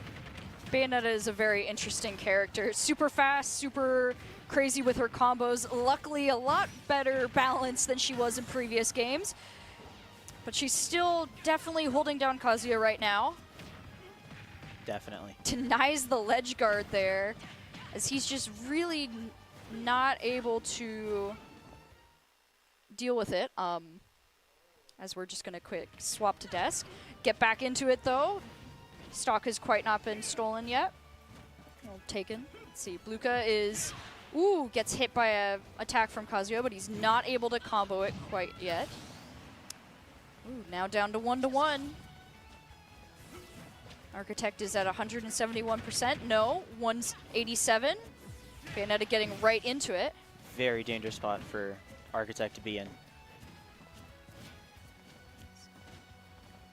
Just kind of dodging and dancing right now, trying to go in for some spots. Got Bluka at 23% right now. Architect is still playing the shield game, but that might work out in his favor at this point, seeing as he's kind of in a dangerous spot. Yeah. Could at any point have a branch, like a little... Ooh, 200%, and we are very close to anything just touching him and him going straight out of the arena.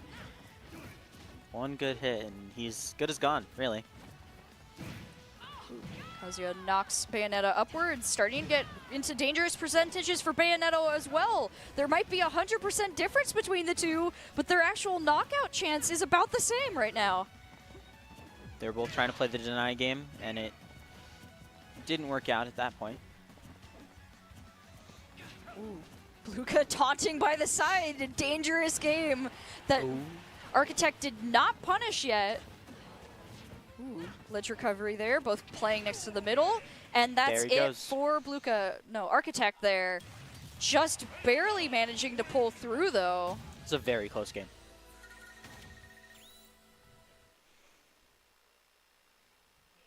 What do you think caused the turn there for Architect there? Because as you saw, you know, Bluka was pretty close to actually just like taking that with 2 stocks. And we ended up going into a 1-to-1 almost. Both of them being over 100%, which meant they were both not like There was about the same chance that they could get knocked out. I think Architect started to take a little more risk, but that also led to him getting down to 1 stock. We're back into it. But yeah, I think him taking a little more risk led to him doing a little better, but also at the same time taking more risks leads more risk, more reward, really. We'll have to see if it starts benefiting him for the next round as well. Unfortunately for now, Bluka is already in a huge lead, just knocking Architect around once again, causing him to start at just a solid 84% right there before he really manages to get a solid combo in. Almost a very good deny right at the start, but not quite. Bayonetta just hanging out by the ledge, waiting for Kazuya to mess up. Architect is now got his special bar activated, but once again, Bluka is not going to let him have any of it and just knocks him out. Tries to get a stock away. Game tries to trick us, but not quite there yet. Just need a couple more good hits. Definitely playing the edge game, and it almost worked out. Ooh, similar to last match, we've got Architect at 2 stocks with Bluka sitting at 56% on 3 stocks. Ooh. Architect gets Bayonetta down to 120 really quickly. Or up to, I suppose. Oh. There she goes. We're now about even, 2-2. Architect does not have a lot of percentage up yet. Ooh, but Bayonetta's going to pull out the time slow effect. It's going to turn that back again into an advantage there. Still at 0%, but... Pretty insane edge combo get going for Bluka.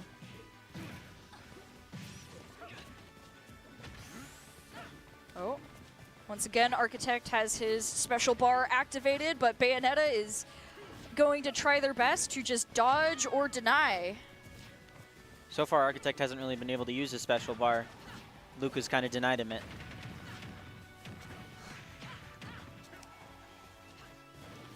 %149% now on Architect with 66% on Bluka. Right now, Bluka, it is Kazuya is trying to get a couple solid attacks on. He's got very powerful attacks, but he just hasn't been landing enough, which has resulted in him being at 1 stock to Bluka's 2. I still think he might need to be taking a little more risk. He's trying to dodge, and it worked out. I mean, taking a little more risk. Yeah, a little risk, high reward there right now. They are both now 1-1. Kazuya at 40%. Bayonetta still hasn't taken an attack yet as they unleash once again another just nasty combo. Architect's really not able to keep up. Able to get a couple attacks, but gets a nice deny from Architect. And this is why you have to be careful with characters like that who just have such powerful percentage damage per attack. Like we saw with Little Mac earlier. Any attack like that can be very deadly. And once again, this charity event is to support the Giving Games benefit for Idaho. It's Boise State Esports is working with Idaho Central Credit Union and the Idaho Food Bank to celebrate the holiday season and support local families in need through the Giving Games charity tournament. Over the course of a week, teams will compete in a variety of games, with the main showcase being a 3-day Call of Duty Modern Warfare 2 tournament taking place in the later half of the week. You're currently hanging out with us for Smash Bros, though, as we're going to get right back into another match, 1-1 currently. So we're going to go in, just starting with the shield game. Right up to each other, just shielded. Just saying hi. Ooh. Nasty percent damage, though, as this time Architect manages to take the first hit. Ooh, almost pulls off the same combo that ended the last game, but Bayonetta was ready and waiting. Architect's got a very strong start at 100%. Oh.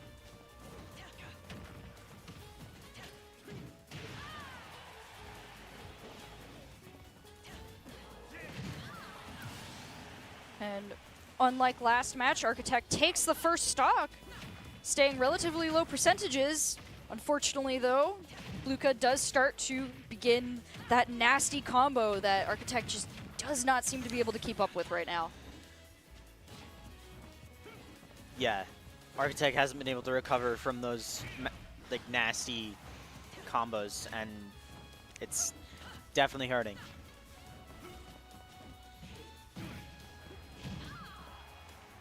Ooh, both around 100% now. Anyone's game for this next stock as Bayonetta is able to carefully try and get near the ledge, but There goes Architect was having none of it and gets a solid attack off there.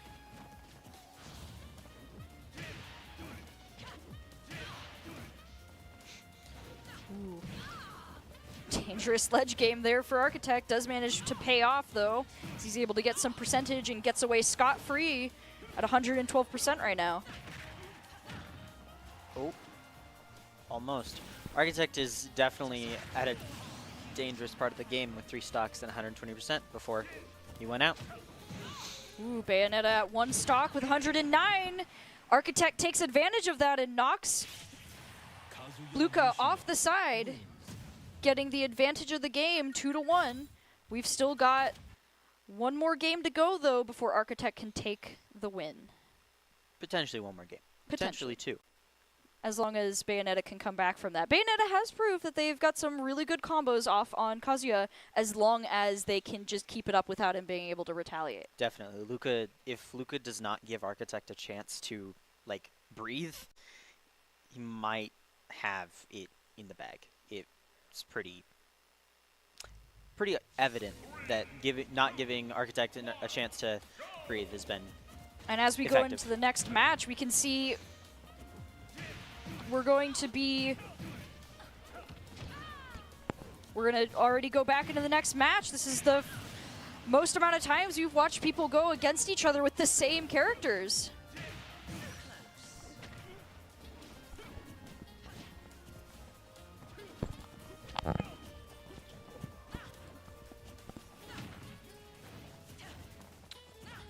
So we get into it, really just kind of dancing around each other, trying to be careful, but Kazuya gets Bayonetta near the ledge. Bayonetta responds in kind with a combo, launching him up into the air and denying him that down B that is so deadly. Kazuya up to 70% after a pretty good time stop, or time slow from Luca. Let's see. He's activated his red bar. He's actually going to be able to use it this time and get off a nasty combo, throwing Bayonetta off the side, not knocking her out, but getting her very close.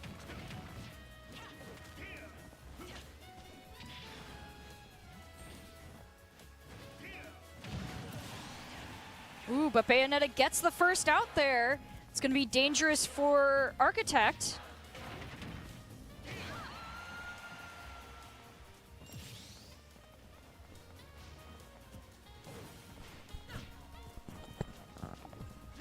Ooh, Kazuya gets another solid combo near the edge. This could be the doom for Bayonetta right now.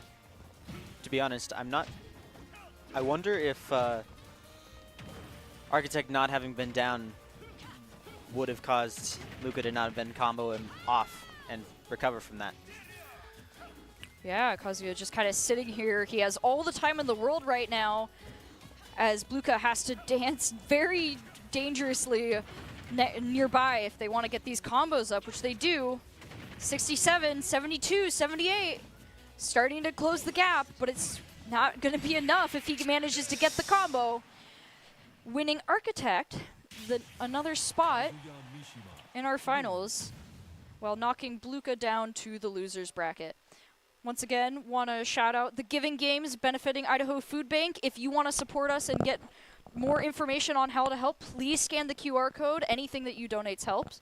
And the Idaho Food Bank is always happy to be able to be here with us in the Idaho Central Credit Union, showing off some fun gameplay and helping people along the way. You know, to be honest, I gave Architect a little bit of flack at the start for being a little more defensive, but had Architect not been so defensive towards the end, I think Luca probably had that in the bag. Yeah, I think that it definitely ended up paying off in the end once Luca was like able to just. It definitely seemed like at first Luca had the advantage, but I think once Architect was able to kind of just determine how Luca set up their combos and just kind of figure out the best strategies for dealing with like just how flighty of a character Bayonetta is, I mean, she has such good recovery. It's really hard to knock her off the map, which is why Bluka was so much of a menace to Architect until Architect turned it around, knocking her off the side. But before we get into the next match, we're going to go into another break, and we'll see you after that.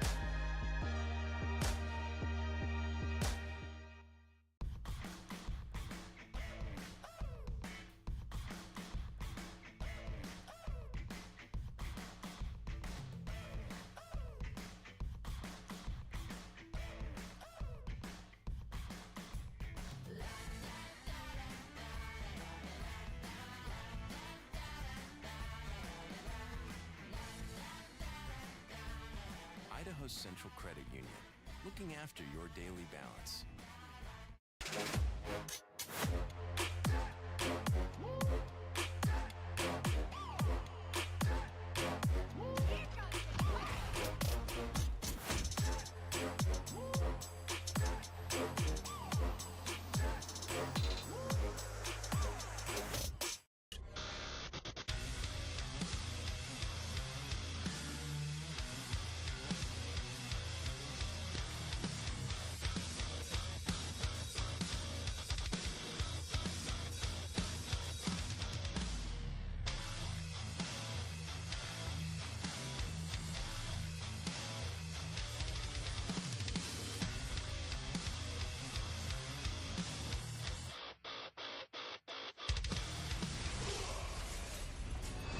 Visit NationalGuard.com to begin your guard adventure. Here are a couple lessons I've learned over the years. Friendships come in all shapes and sizes. And always buckle up. Seatbelts save lives. That's a rule we can all live by.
Welcome back to the Boise State Esports Arena. We're going to jump right next into this next Smash Bros. Game. It's going to be JMuse versus Relward. JMuse on Luigi with Relward on Captain Falcon. And as we get in, we can already see that, well, Captain Falcon has already lost a stock to Luigi, who is an absolute menace with his quick combos. We saw JMuse play Luigi against Leodog King DDD, and he did extremely well. He kind of blew us all out of the water with just how he countered King DDD's spikes. Yeah, and as we can see, he's already got Captain Falcon on the ropes there. They're about even percentages, as Captain Falcon, though, lands a powerful kick, launching Luigi and causing him to lose a stock. It's not going to last for long, though, as he gets launched into the air by JMuse. And off the side, though he's able to deny any attempts at ledge guarding. The powerful attack there. Good recovery from JMuse.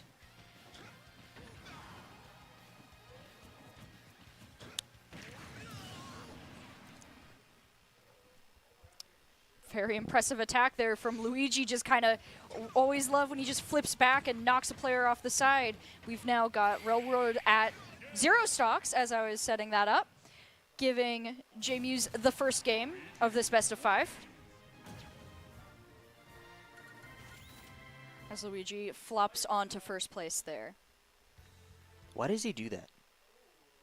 It's Luigi. He feels like it. It's just, you know, it's kind of his character. I don't know. Luigi is a little goofy. He's a little goofy man. I mean, if you had just fought a really hard battle to win, wouldn't you be kind of tired and just kind of want to... Flop over? Yeah. You know, you make a very fair point. I think I would just flop over if I just fought a hard battle. I tend to do that when I'm tired, so I think it's a valid response to having such an intense fight like that. And we're going to get right back into it. Characters are going to stay the same as we go into it. JMuse is going to go in for the plunger and attacks, but Relward has gotten a lot more wise to his shenanigans and is able to try and trade some attacks. Yeah, although I think Relward might benefit from some shielding, to be honest. He's playing a little too risky. Jamer just waiting near the edge there, not quite able to get the grab he's looking for as he gets launched off the side. JMuse up to 57% and Falcon up to 79. It's not too far apart. No one's in the danger percentages yet, but Captain Falcon is trying his best as he gets a ledge guard. Not quite where he wants. Jamer is just going to sit there with the plungers.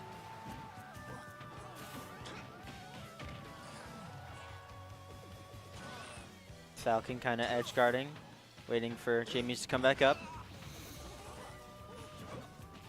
Both starting to get into the danger zones. 109% both. Oh, well. Captain Falcon being a heavier character isn't going to quite go down that easily, but it's definitely a bad spot for him against Jamer, who's now at 132%. Oh, not good. Oh, was trying to recover, but Captain Falcon denied him and launched him down, getting the first stock of the game. Definitely a good edge guard from Falcon. Oh. Almost, but not quite what he needs. Close but no cigar. Oh.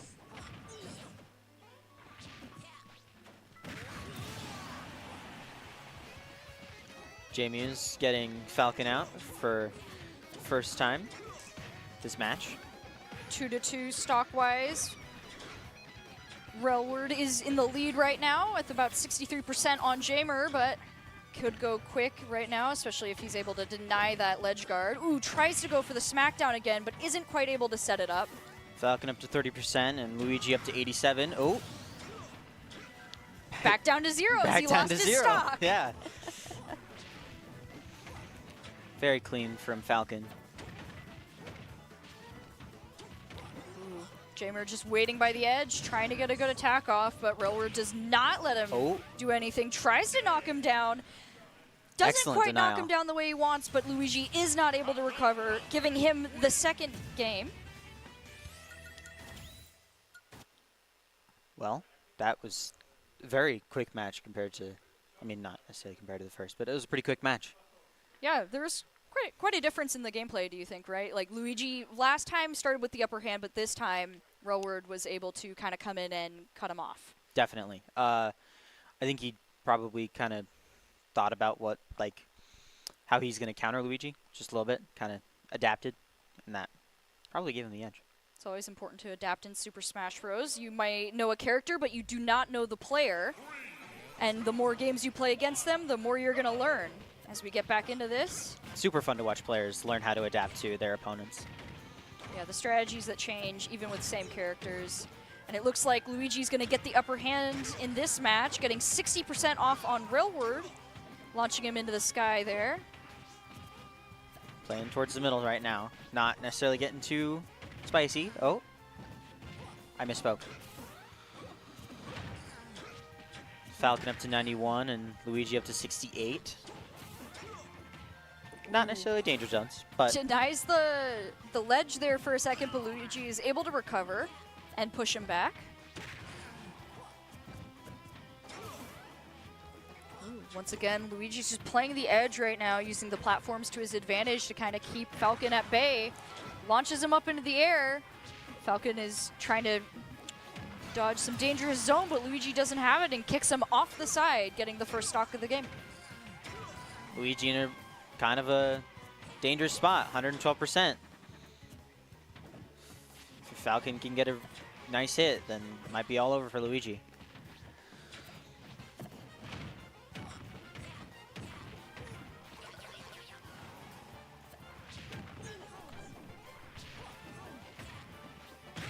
Although, speaking of, Luigi is able to get Falcon up to 100% before Falcon was able to land a really good hit.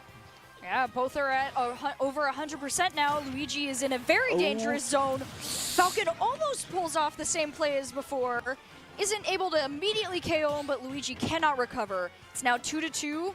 It is in J-Muse's court right now, though, with Falcon at 122%. Luigi could easily knock him off the side given the opportunity. If Falcon plays carefully, he might be able to do something, but it's looking a little rough. Getting knocked side to side here. He might get thrown off the side. Ooh, almost. Not quite out. Game tried to trick us there, but he's really close. Captain Falcon just holding on right now. Falcon trying to play the edge game, but Luigi countered him. Brought him back up to the middle. Ooh, spin into, oh, there goes Falcon. Falcon tried to go in for the combo, but Luigi got a nice spin off and was able to launch him off the side.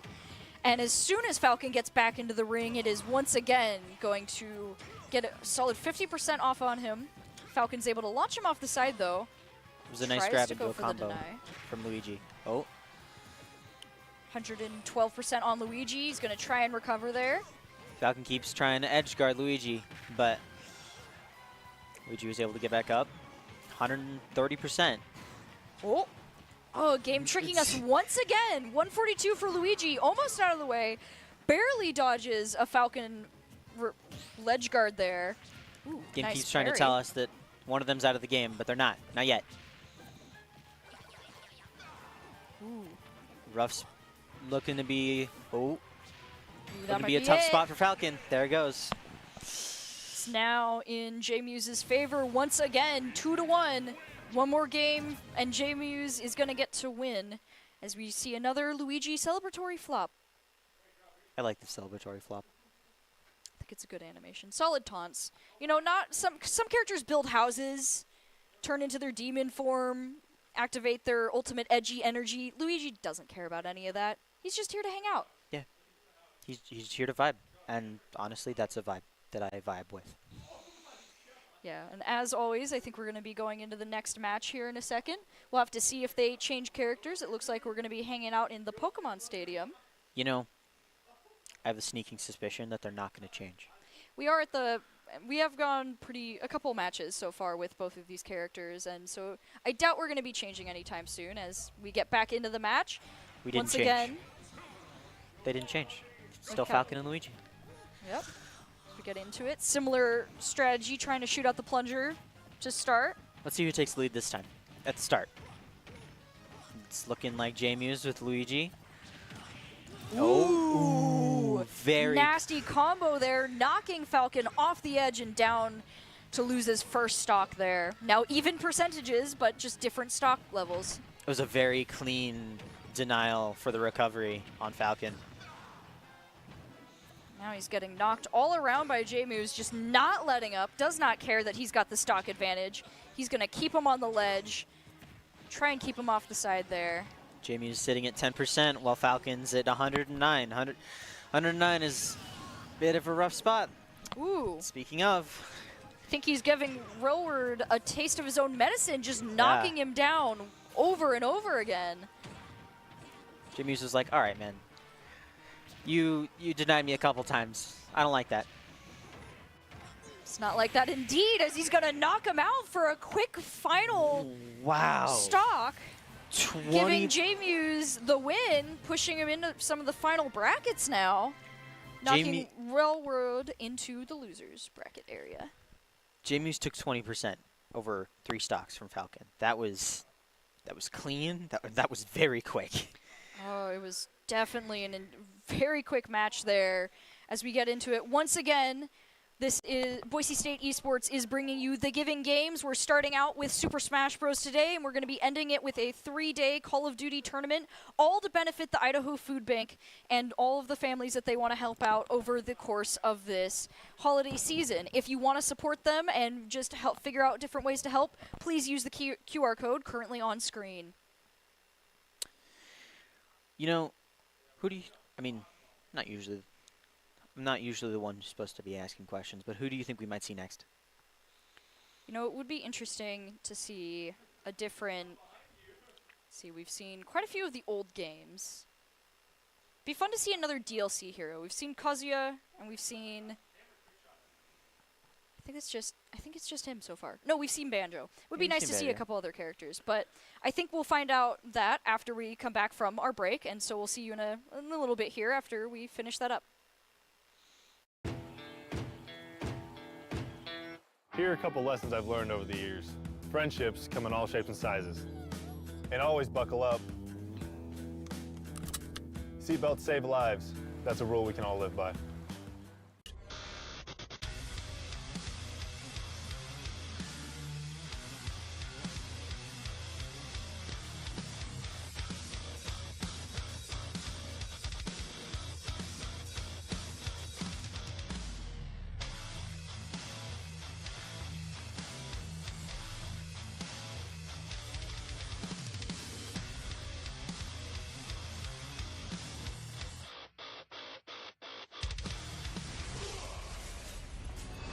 Visit NationalGuard.com to begin your guard adventure.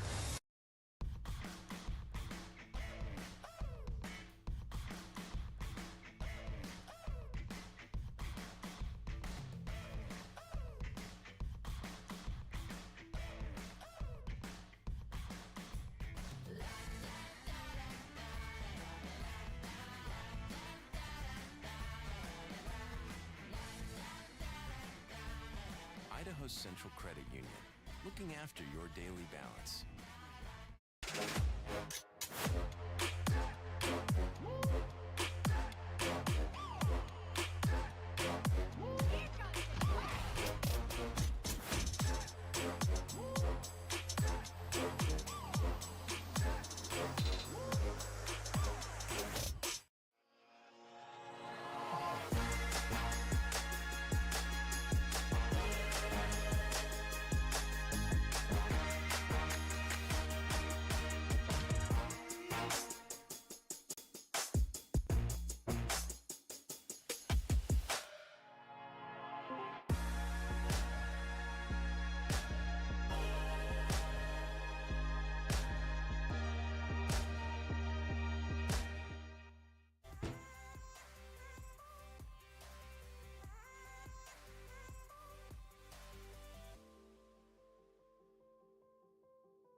Take the blame. I've seen the world go down in flames. I felt the strain of every loss I can't reclaim. Our steps retraced from when we went our separate ways. I've missed these days. I never thought we'd see this place again. I know the feelings always fade, but nothing else could make me stay. It's not too late for us to slip away.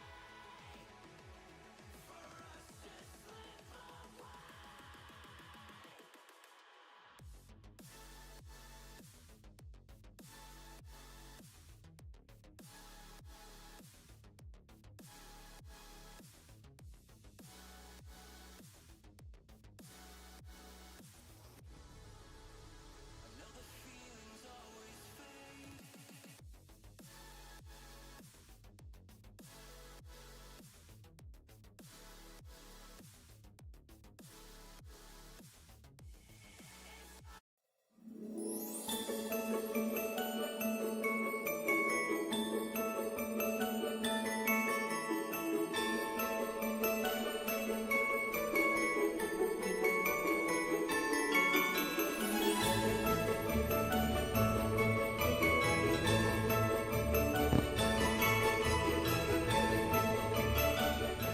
And we're going to get right back into this match in our charity event with Super Smash Bros. Melfor versus Railworld.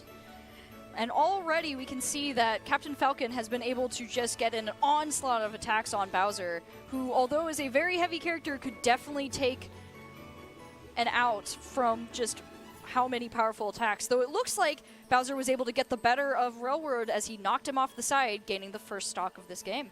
Falcon tried to deny Melfor a recovery, but Melfor turned it around and just took the stock. Yeah, Melfor just lying in wait there on the stage, knocking him up into the air, not giving him the chance to recover. Sitting at a nice 147, not super dangerous for Bowser, but against Captain Falcon, it doesn't matter as he gets knocked down, bringing the stocks 2-2. Though Captain Falcon is in a very dangerous spot here, Melfor could take advantage of it if he gets the chance, as Captain Falcon is trying to just keep him off the edge. One good hit from Melfor could just take the stock from Falcon. Although,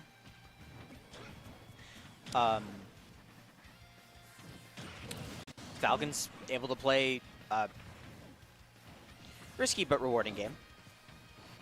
Yeah, with Melfor at one stock and Falcon almost about to lose his second. It's definitely in Railward's favor right now, though Bowser is able to get a nice side stomp off on him, bringing it back to a 1-to-1 stock ratio right now. 32% on Melfor, 7% on Falcon, hanging out right now.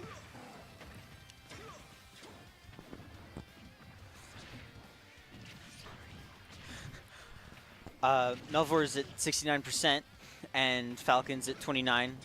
They're Falcon starting a little bit of a combo, not following through all the way, although now Melvor up to 125. Ooh, gotta wait out that Captain Falcon attack there by the edge. He's gonna try and get near the middle and get away from Captain Falcon, but with a nice just belly flop attack there and another launch into the air, he's able to pull Captain Falcon a little bit closer. Ooh, misses a powerful attack, but launches him off the side. Railward has to wait out the fire, but he doesn't. Going to 116%. He's knocked out, giving Melfor the first game. I think had Falcon not jumped into that fire, might have been a little more safe. Yeah, this is going to be an interesting fight because a lot of times, right, when we see different characters like this, it's like, oh, the heavy character has a pretty big advantage, right? But Captain Falcon is a very high percentage damage dealer, and he's also pretty decently healthy, well, heavy. Yeah. So what do you think, you know, is going to be a good idea for Captain Falcon next round from what we just saw here? For Captain Falcon to kind of counter Bowser, honestly, just try to use your shield a lot, or shield more. This Falcon, we've noticed, hasn't used his shield a whole lot. I'm not sure I've actually seen him use his shield at all. Maybe a couple of times to activate a dodge, but not a ton, and that's definitely a good idea against a Bowser who just slams into you and just has so many powerful attacks. One of my favorite characters. I love Bowser. I can't help it. Bowser is so much fun to play. You know, you've played against my Bowser. It's true, I have played against your Bowser, and you're good. I'm still learning how to play him without platforms, because without platforms, he's a lot harder to use. With platforms, he's a lot of fun because a lot of his up ability attacks where he launches up into the air are easier to use. Yeah, and you definitely have to avoid his grabs, because his grabs are one of his most powerful attacks in his kit. Yeah, that and his slam down attacks tend to be the nastiest. And it looks like we're not going to see the Falcon versus Bowser rematch, though, as we go into a Banjo and Kazooie versus Mr. Game & Watch. Game & Watch getting the first attack. Railward is just keeping up the pressure there on Banjo and Kazooie, launching them into the air. Game & Watch just kind of playing with Banjo right now, not giving him an opportunity. You know, I don't know what game Game & Watch is from. It's a little handheld game from when, instead of like the types of screens that we have now, it was like liquid screens. Liquid crystal display? Yep, LCD. It's interesting because animations were done very differently back then, so yeah. Yeah, now, they weren't like... Which is why he looks so static and has only a couple of frames in his actual animations. Makes him a very jank opponent to play against. As we can see, Melfor currently at 125%. And Game & Watch at 40. It's looking rough for Banjo as he loses a stock. Although we've seen Melvor's Banjo use this tactic exactly before, and it works pretty well most of the time. Yeah, good start to a combo. Yeah, but he's going to have to be careful as right now he is getting just a lot of attacks off of him, knocking him off stage, using the Wonder Wing, not really getting a lot of fruition, but he's getting... 2 missed Wonder Wings? Yep, that's 2 out of the 5 he gets per... Oh, are they game. a limited resource? Yes. For Banjo? So Banjo, every time he uses his side B, loses one of the feathers above him. You'll see it appear, and he only gets 5 per stock. So each time he dies, it resets, but until he dies, if he's used all 5, he just can't use them anymore, which is why you have to be very careful with them. However, they are a very potent resource, as once players start to get above 100%, it is a almost guaranteed KO, as you've seen from when I play him. Yes. Your Wonder Wing against Audrey is a rough time, to be honest. Let's see. Melfor just sitting on the ledge here. Ooh. Game & Watch has grabbed a hold of him, trying to launch him off the side. Melfor hanging on for dear life. Good combo from Game & Watch, getting Melfor into a dangerous spot. Kind of just getting bullied. Not giving Melfor a chance to breathe. Yep, and there goes his stock. With Game & Watch only at about 23%, it's an uphill battle now for Banjo if he wants to be able to pull off another win. Yep. As Game & Watch hits him with the bucket, launching him off the side, it is now 1-1. 1 for Railward and 1 for Melfor. Bucket overpowered, please nerf.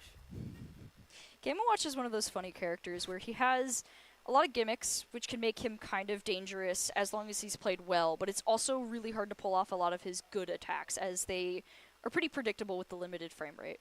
And once again, I would like to remind you all that this is, once again, a charity event for Giving Games. We are going to be, anything we get here benefits the Idaho Food Bank. If you want to donate or find other ways to help, please use the QR code. Today is only one of 4 days. We're playing Smash Bros. Today, and the rest of the 3 days are going to be a long Call of Duty tournament. Bit of an all-week event, isn't it? Oh, yeah, we're going to be having a lot of fun throughout the day, throughout this week, just helping out the charity, helping out people in need, just making sure the holiday season is a little bit brighter. I love doing charity stuff. It's a lot of fun. And as we get back into it, Melfor has switched to Bowser against Mr. Game & Watch. You know, I wonder if that's how it's going to play differently from Falcon versus Bowser and into Game & Watch and Bowser. Well, so far Game & Watch is really not letting up with the aerial attacks here. Bowser's already at 112% and knocked off the side as Game & Watch is not letting him have it, though he just barely managed to recover thanks to a missed down B from Game & Watch. Yeah, Game & Watch giving Bowser a rough time, not giving him much opportunity to recover. Down into the corner of the map, and Bowser is down a stock. It's a very nasty spot for Bowser to be, even with solid recovery. Going into the corner of the map is not really going to end well. Bowser kind of has to be pretty close to the arena to recover. Yeah, as long as he's not super far below the stage and too far to the right or left, he's going to be okay. But he doesn't have a lot of maneuverability.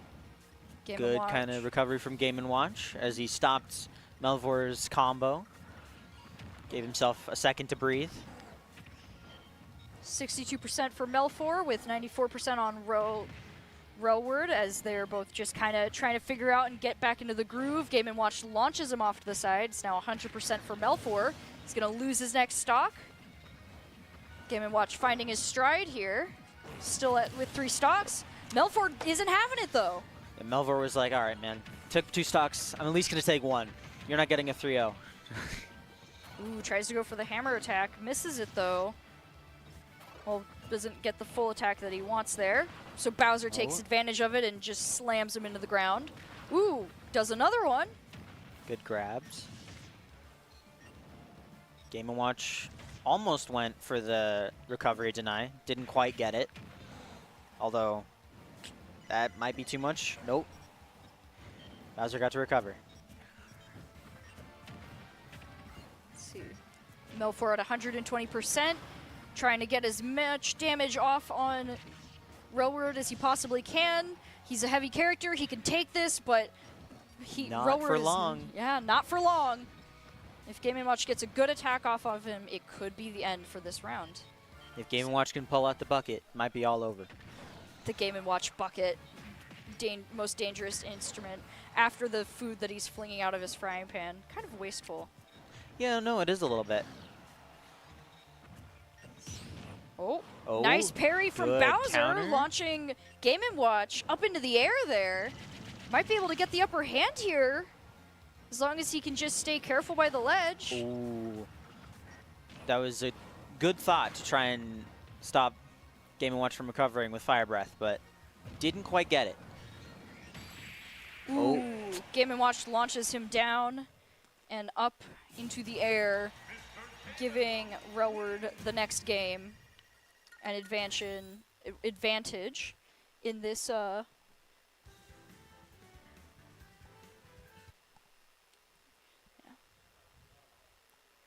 Unfortunately for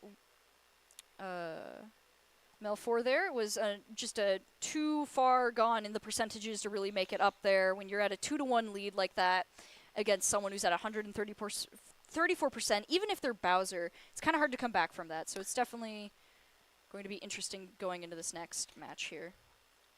I think switching from Falcon to Game & Watch was definitely the right choice for Melvor. Yeah. Well, sorry, not Melvor. I can't remember his name. Rowward. Melvor. His Falcon was good, but his Game & Watch is seemingly much better. Yeah, it allowed him to bring the game from a 1-0 in Melvor's favor to a 2-1 in his favor. So it's going to be one more game before Rowward is able to take the actual win, or it gives Melvor the opportunity to actually come back from this so far.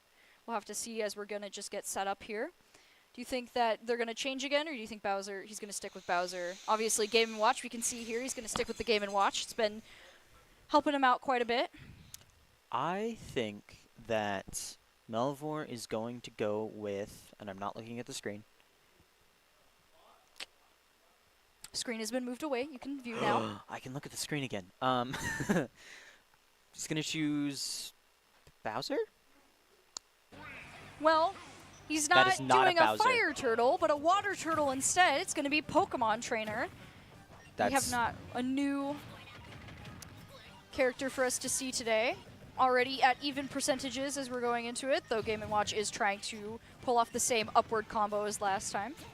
That's quite the change from Bowser, Bowser to Banjo to Pokemon Trainer. And Pokemon Trainer is an interesting character because it's not just one, but three different Pokemon, each with different skills and abilities. Charizard, Squirtle, and Ivysaur? The first, second, and third evolutions of the first game's lines. Yes, the Pokemon from the Kanto region. One that Pokemon really loves to bring back. Kind of on equal footing right now between Melvor and Lord. Ooh, Game & Watch is going to get knocked out right into the screen. I guess being on the Pokemon Stadium with Pokemon Trainer is benefiting right now. Team Rocket blasting off again. Oh, especially for both of them. Melfor is now launched off the side. Stocks are reset, and Game & Watch is coming back with a vengeance. Already 50% on Charizard there now. Game & Watch did not appreciate being Team Rocketed. And Melvor is at 83%. A couple good hits, and Squirtle is going to be in trouble as Lord hits Squirtle with a chair. I don't think that's how you're supposed to Pokemon battle, to be honest. Yeah, I don't think Game & Watch qualifies as a Pokemon, but he's doing his best right now, and he seems to be winning. 20%, 27, 38 on Railward. Game & Watch, use Pinsir. I don't know. I don't think that's a legal Pokemon move. Let's see. Melfor still at 106%. Not quite out of it yet, but he's definitely getting close as Game & Watch launches him off the side, tries to push the advantage, but Charizard is switched in, and he gets another one off of Game & Watch. Ooh. We've now got a stock reset as Game & Watch was able to finally get the attack he needed for the percentage. Game & Watch didn't give Melvor a chance to recover and just took the opportunity. Melvor switching through his Pokemon, trying to figure out which one's the best one to deal with Mr. Liquid Crystal Display. Game & Watch just kind of hanging out, launches Squirtle into the air, tries to go for another combo, but Venusaur is swapped in to give them a better advantage on the ledge here. Then we swap to Charizard. Big hit from Charizard, tail swipe. Nice variation between Pokemon right now. It's definitely always been a struggle for me to figure out which one is going to be best, but Melfor seems to be figuring it out as we're staying somewhat even, though Game & Watch does have the advantage right now. Yeah, Melvor seems to be kind of just reacting to what Game & Watch is doing and figuring out the best Pokemon for the job. Sticking on Charizard right now, just like Nintendo won't stop putting him in Pokemon games. Ooh, gonna switch to Squirtle though. Has he been in almost every mainline game? Yes, they won't stop putting him in, and he's very strong. Oh. Laura denying Melvor the recovery, and We're now 2-2. It's anyone's game as we're going to go into the final match of this this series of Round. matches. We've seen quite a few characters thrown out. Just a lot of experimentation. It seems that every time we kind of swap in a character, we get to see a different variation of what's going on. you know, I think that was the last match. Oh, you're right. My bad. I called that incorrectly. Railroad was able to take 3 matches. That was my bad. I called that improperly, and we were now going to move on to the next game, so it's going to be a different series. But before that, we're going to go to break, so that way we can just rest up and get ready for this next match.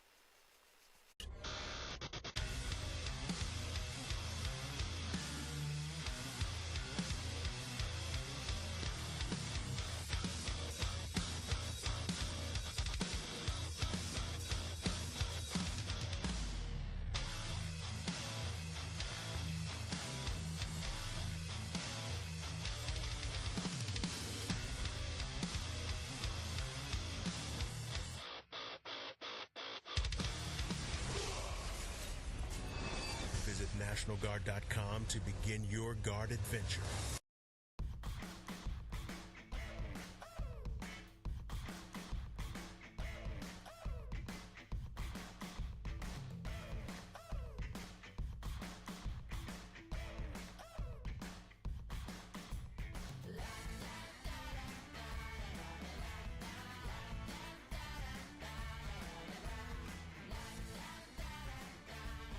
Idaho Central Credit Union, looking after your daily balance.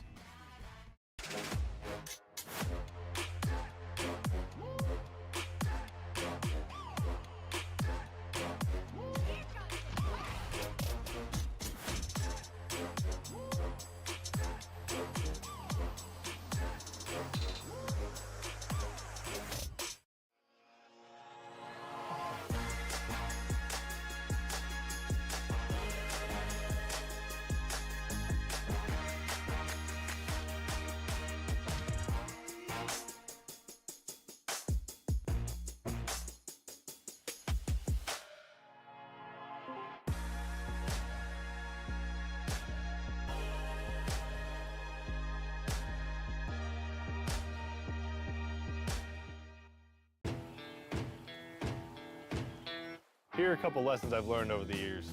Friendships come in all shapes and sizes. And always buckle up.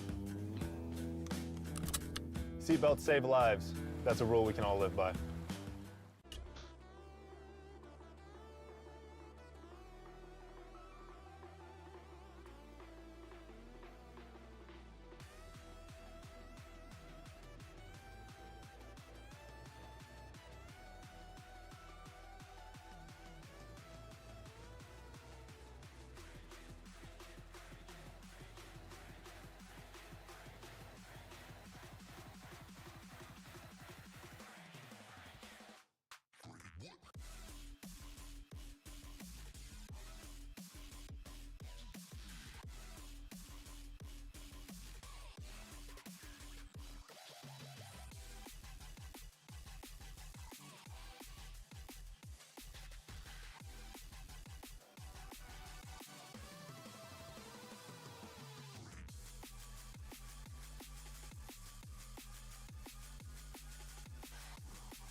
Welcome back to the Boise State Esports Arena. We are going to continue our coverage of the Idaho Central Credit Union and Food Bank 2022 Giving Games here at the Boise State Arena. I know we've been at it for a while. We're almost done. We've got 3 more matches, and we're going to swap in one more time. We're going to have Leia Dog with us now. Yes. One of our varsity esports players for the Super Smash Bros. Team. Thank you for having me. I can't wait to finish out these last couple games. Been pretty good so far. Now we're going to get a nice strong finish for this as we're just setting up, preparing. We've got, let's see, we've got Luigi versus Kazuya. Yeah. So it's going to be just a very interesting match. One pretty fast character against, you know, slightly slower, still very strong character. Right, yes. This is the insta-kill matchup here, Kazuya versus Luigi. And both these players are super good, Architect and J-Muse. They've kind of been at it for a little bit. There's a chance if the Kazuya doesn't work out, then we're going to see this switch to Shulk maybe. But I know that the Kazuya is being really hot on Architect right now. I think they're starting it right now. Here we go. Yeah, as we get into it, we're going to see who makes the first attack as Architect is trying to block a couple attacks from Luigi, but he manages to get him up to 50% already before landing a blow. Pretty explosive start from J-Money so far.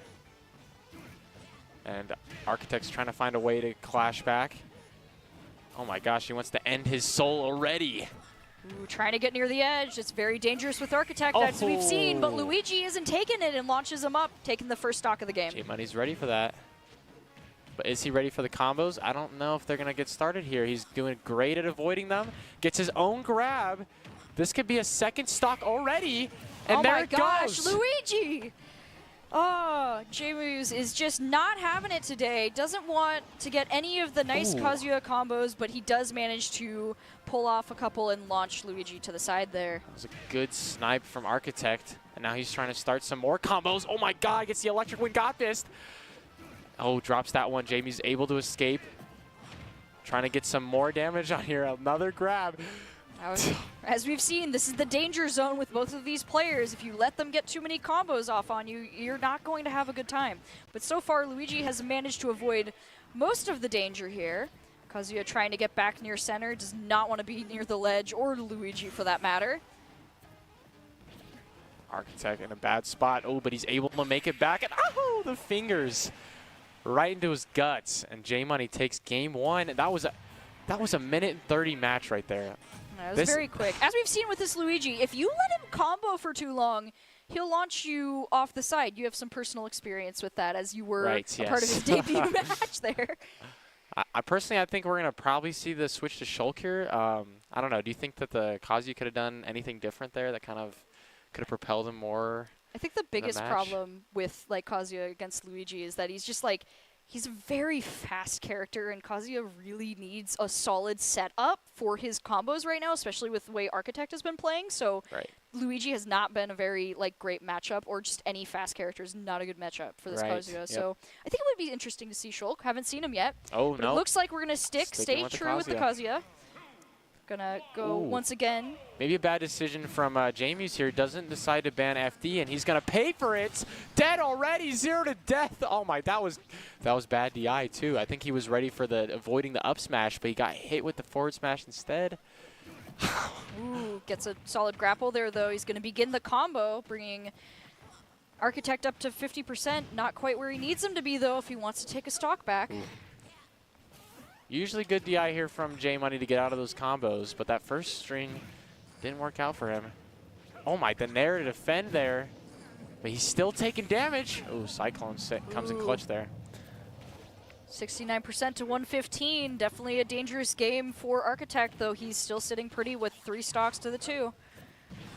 Not the end of the world if he loses one, but he definitely wants to try and take this next stock if he can, which he does seem to have a little bit of advantage, but Luigi, nope. Doesn't let him have it, knocks him off the side. It's now 2 to 2. Oh, and now 2 to 1 as Kazuya very quickly reacts, knocks him off the side. Such an explosive matchup, and J-Money getting some good combos here on Architect's second stock. And he's got the Rage on deck, but J-Money's at 0. He's going to have to do some work before he wants to use it. Might lose it before he gets the chance. Oh my gosh, just like that, it's back to even. All right, 1 to 1, another fast-paced match here. Luigi's at 13%. Kazuya is climbing 62% What was and that? up. Just gone What? already. That was not real. No way that was true. That was definitely Chuck E. Cheese. No way. I mean, he is wearing the purple right now. Just going to get Oh away my with it. That was ridiculous. Not even off of the grab. He was just pummeling him to all ends. That was ridiculous. Yeah, just another really fast match here. It does seem like Kazuya is really suffering from the quick Luigi combos right now. And you saw how fast he turned that around. He was down like incredibly yeah, after the 0 to death at the start. Boom, it's even. Boom, he just does some crazy thing off the right. You're gone. Yeah, I mean, he had a really, like, Architect had a solid lead there for a little bit. Just got a couple nice combos, was able to pull him off guard and just keep him off balance. But then Luigi, it just kicked in. He was like, nope, no. And then the combos came out once again, knocking him off the side. What I do find funny is that at one point during the match, they both kind of used the same attacks on each other. Oh, and it looks like when we go into this match, it's not Kazuya, it's not Shulk. We're going into another DLC character, Pyra Mythra. Yes, Pyra Mythra. All right, I respect the switch here, and oh no, he doesn't tech that. Oh no. That's a bad start for Game 3. You do not want to see that. But I feel like Pyra Mythra might have the explosiveness to come back here on J-Money. He might not 100% know how to deal with this character, especially with Architect's version of the character. We'll see how he plays it. Oh, Ooh. okay. Able to just kind of follow suit with the way that Luigi knocked him out previously, bringing it back to an even 2-2 stocks. Already the percentages are super close. And it might be what he needs speed-wise here, because this is a faster character overall who can switch from speed to power, just depending on what he needs. That was a great neutral air there to beat the Cyclone with a multi-hit move. J-Muse loves to spam that Cyclone when he's in a disadvantaged state. And that Mythra Nair is a great answer to it. Uh-oh. Oh, he barely misses the up smash. That Luigi was lucky. His life was spared for a little bit longer, but he might not be able to... Never mind. Does recover. Dodges the attack. Takes the stock. It's now 2-1 in Luigi's favor. Pyra could manage to get a nice attack off here, though, and knock out the next stock. We'll have to see. It's definitely going to be a careful thing for Luigi Really right fishing right now for that down air. Oh, my gosh. But J-Money's not going to let him have it. He's taking him up to the top. Still fishing for the down air. J-Money knows, and he's being careful about it. He's not going to hit him. That's just like that. That's your winner's finals. J-Muse advances into grands. Yeah, just like that. Both at 100% there. Very easily could have fallen into Pyra Mythra's lap there since Luigi was sitting there for so long. But once again, just combo kicked in, got the solid uppercut on Luigi, and was able to take him out, securing him the win. Yeah, that was a great match. Really explosive. I mean, I don't think any match or any game in that set lasted more than like 2 minutes. Or Yeah, I think that's the fastest game we've had so far, which is incredible in the finals that we saw such a quick match. Because typically, you know, the quickest matches are going to be at the beginning when the skill levels might be very different. And then in this case, we were going to just be going straight to just like boom, boom, boom. Right, yeah. Let's take a look at here at what J-Money had to offer. Started with the jab combo. He was really good at avoiding Architect's attacks. That's what J-Money's best at. He's a snake until he gets that 0 to death on you, and then you regret all of your decisions of even trying to approach the character. Which is funny because Luigi's such an unassuming character, but really right now, just J-Muse is not having it. He is a monster hiding in sheep's clothing. Like, everyone underestimates Luigi, but not this one. Man's hot. He's hot tonight. He's hot on the fingers and he's hot on the grabs. You know, I think I might see him take the whole thing tonight. We'll have to see what Chase has to say, or Bluka maybe even in the loser's side. And as we can see, this is one of the solid attacks from Architect there. Right. Just really nice combo right after he lost a stock. He had a great lead in this one, but unfortunately, as we saw, Luigi just started the combos. And now this right here, this was ridiculous. Yeah. What is this? That's not real. That's not real. I feel like Architect had any chance to get out of that, but J-Money just didn't let it drop, and he took the game because of it. It was absolutely ridiculous. Great stuff by J-Muse. Good set overall. Quick gameplay ended up being in his favor, and as we can see, we're going into the final match here, the Pyra Mythra swap. Just, although it could have been a very favorable outcome just to try and swap up and get a different character out there that J-Muse hadn't faced, didn't end up quite going in his favor, though this time we did get to see a very satisfying dunk there from Pyra. Right, yeah. He hit him with the first time. J-Money learned, oh, I got to be careful. Didn't get hit with the second one. And that's all it takes, you know. He was really fishing for the pyro down airs, and it was really obvious. I mean, I said it. He made it. He might have heard me, but, you know, it was obvious, so, but. Yeah, and once again, as always, this Smash Bros. Tournament is a part of a bigger charity event. It is Giving Games, brought to you by the Idaho Esports Arena with Idaho Central Credit Union and the Idaho Food Bank, who invite you to celebrate the holiday season and support local families in need through our Giving Games charity tournament. Throughout the week, we're going to have a ton of different games for you. We're going to start today with Super Smash Bros., and then we're going to end the week just 3 days of Call of Duty. If you would like to learn more about how to actually help out, compete, or just find different ways to participate, go ahead to the QR code that's on screen right now and visit the Idaho Food Bank Giving Games website. Yeah, it's a really great opportunity, you know, to donate to the Idaho Food Bank, and it's for, you know, playing games. Yeah, it's all great. you have to do is play games, and you're going to be able to help out a lot of families in need this holiday. And we're going to get into these final 2 matches later tonight, but at first, we're going to take one more break. We'll see you a little bit later.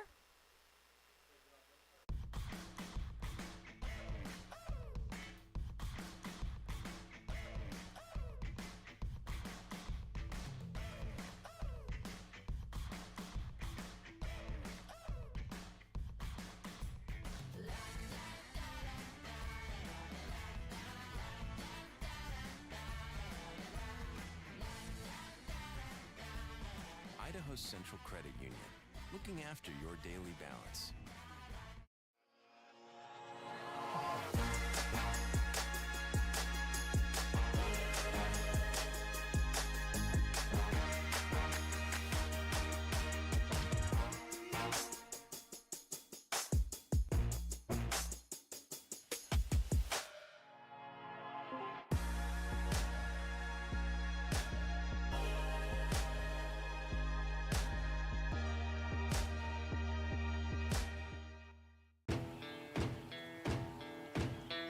Here are a couple lessons I've learned over the years. Friendships come in all shapes and sizes. And always buckle up. Seatbelts save lives. That's a rule we can all live by.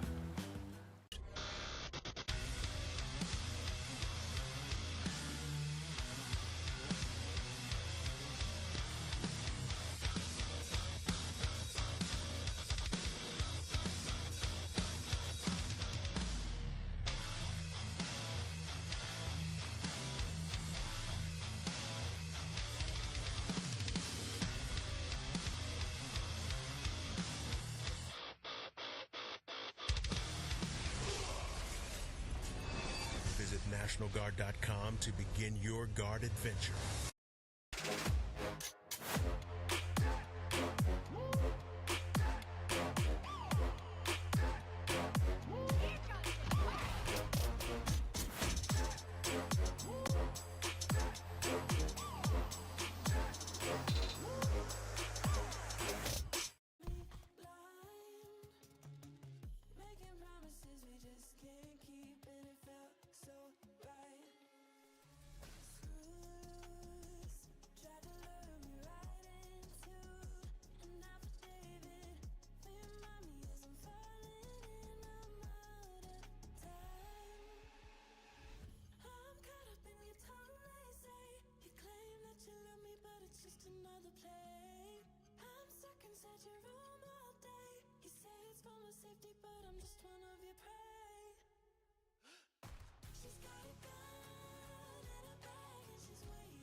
never take away my voice.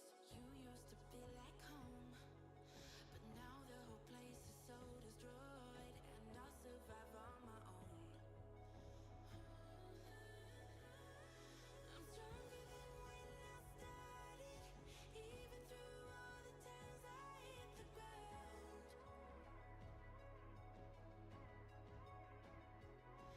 I'm stronger than what you wanted, even through all the times you burned me down.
running, but your legs are standing still. It's like you're stuck in a nightmare, but you keep doing it for the thrill. Well, this is reality, you only live it once, so wake up from your dream. But just for tonight, let the lines get blurred, let your thoughts be free, let your thoughts be free.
I'm stuck inside of these walls with you. I don't recognize who I've turned into. I'm losing hope and getting myself back. Everything around me starting to turn black. Don't tell me you're hurting yet. Tell me how wrong I am. Tell me how it's all my fault. Yeah, I've met my match again, starting from scratch again. Where is the pleasure in all this pain? Don't you lie to me. Say it's all okay.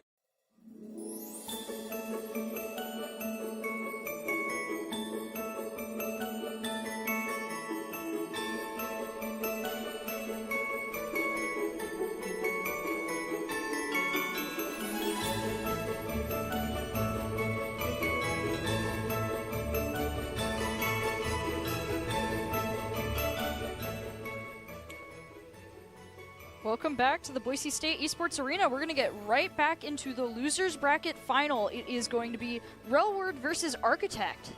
Yes. Game & Watch versus Kazuya, and actually a little known factoid. Idaho Smash trivia right here. These two players are actually brothers. This is so awesome. A little brotherly competition head-to-head, and it looks like Railward's taking the lead immediately. Yeah, he's not letting Kazuya just have any ground right now. Already at 139%, went through his rage.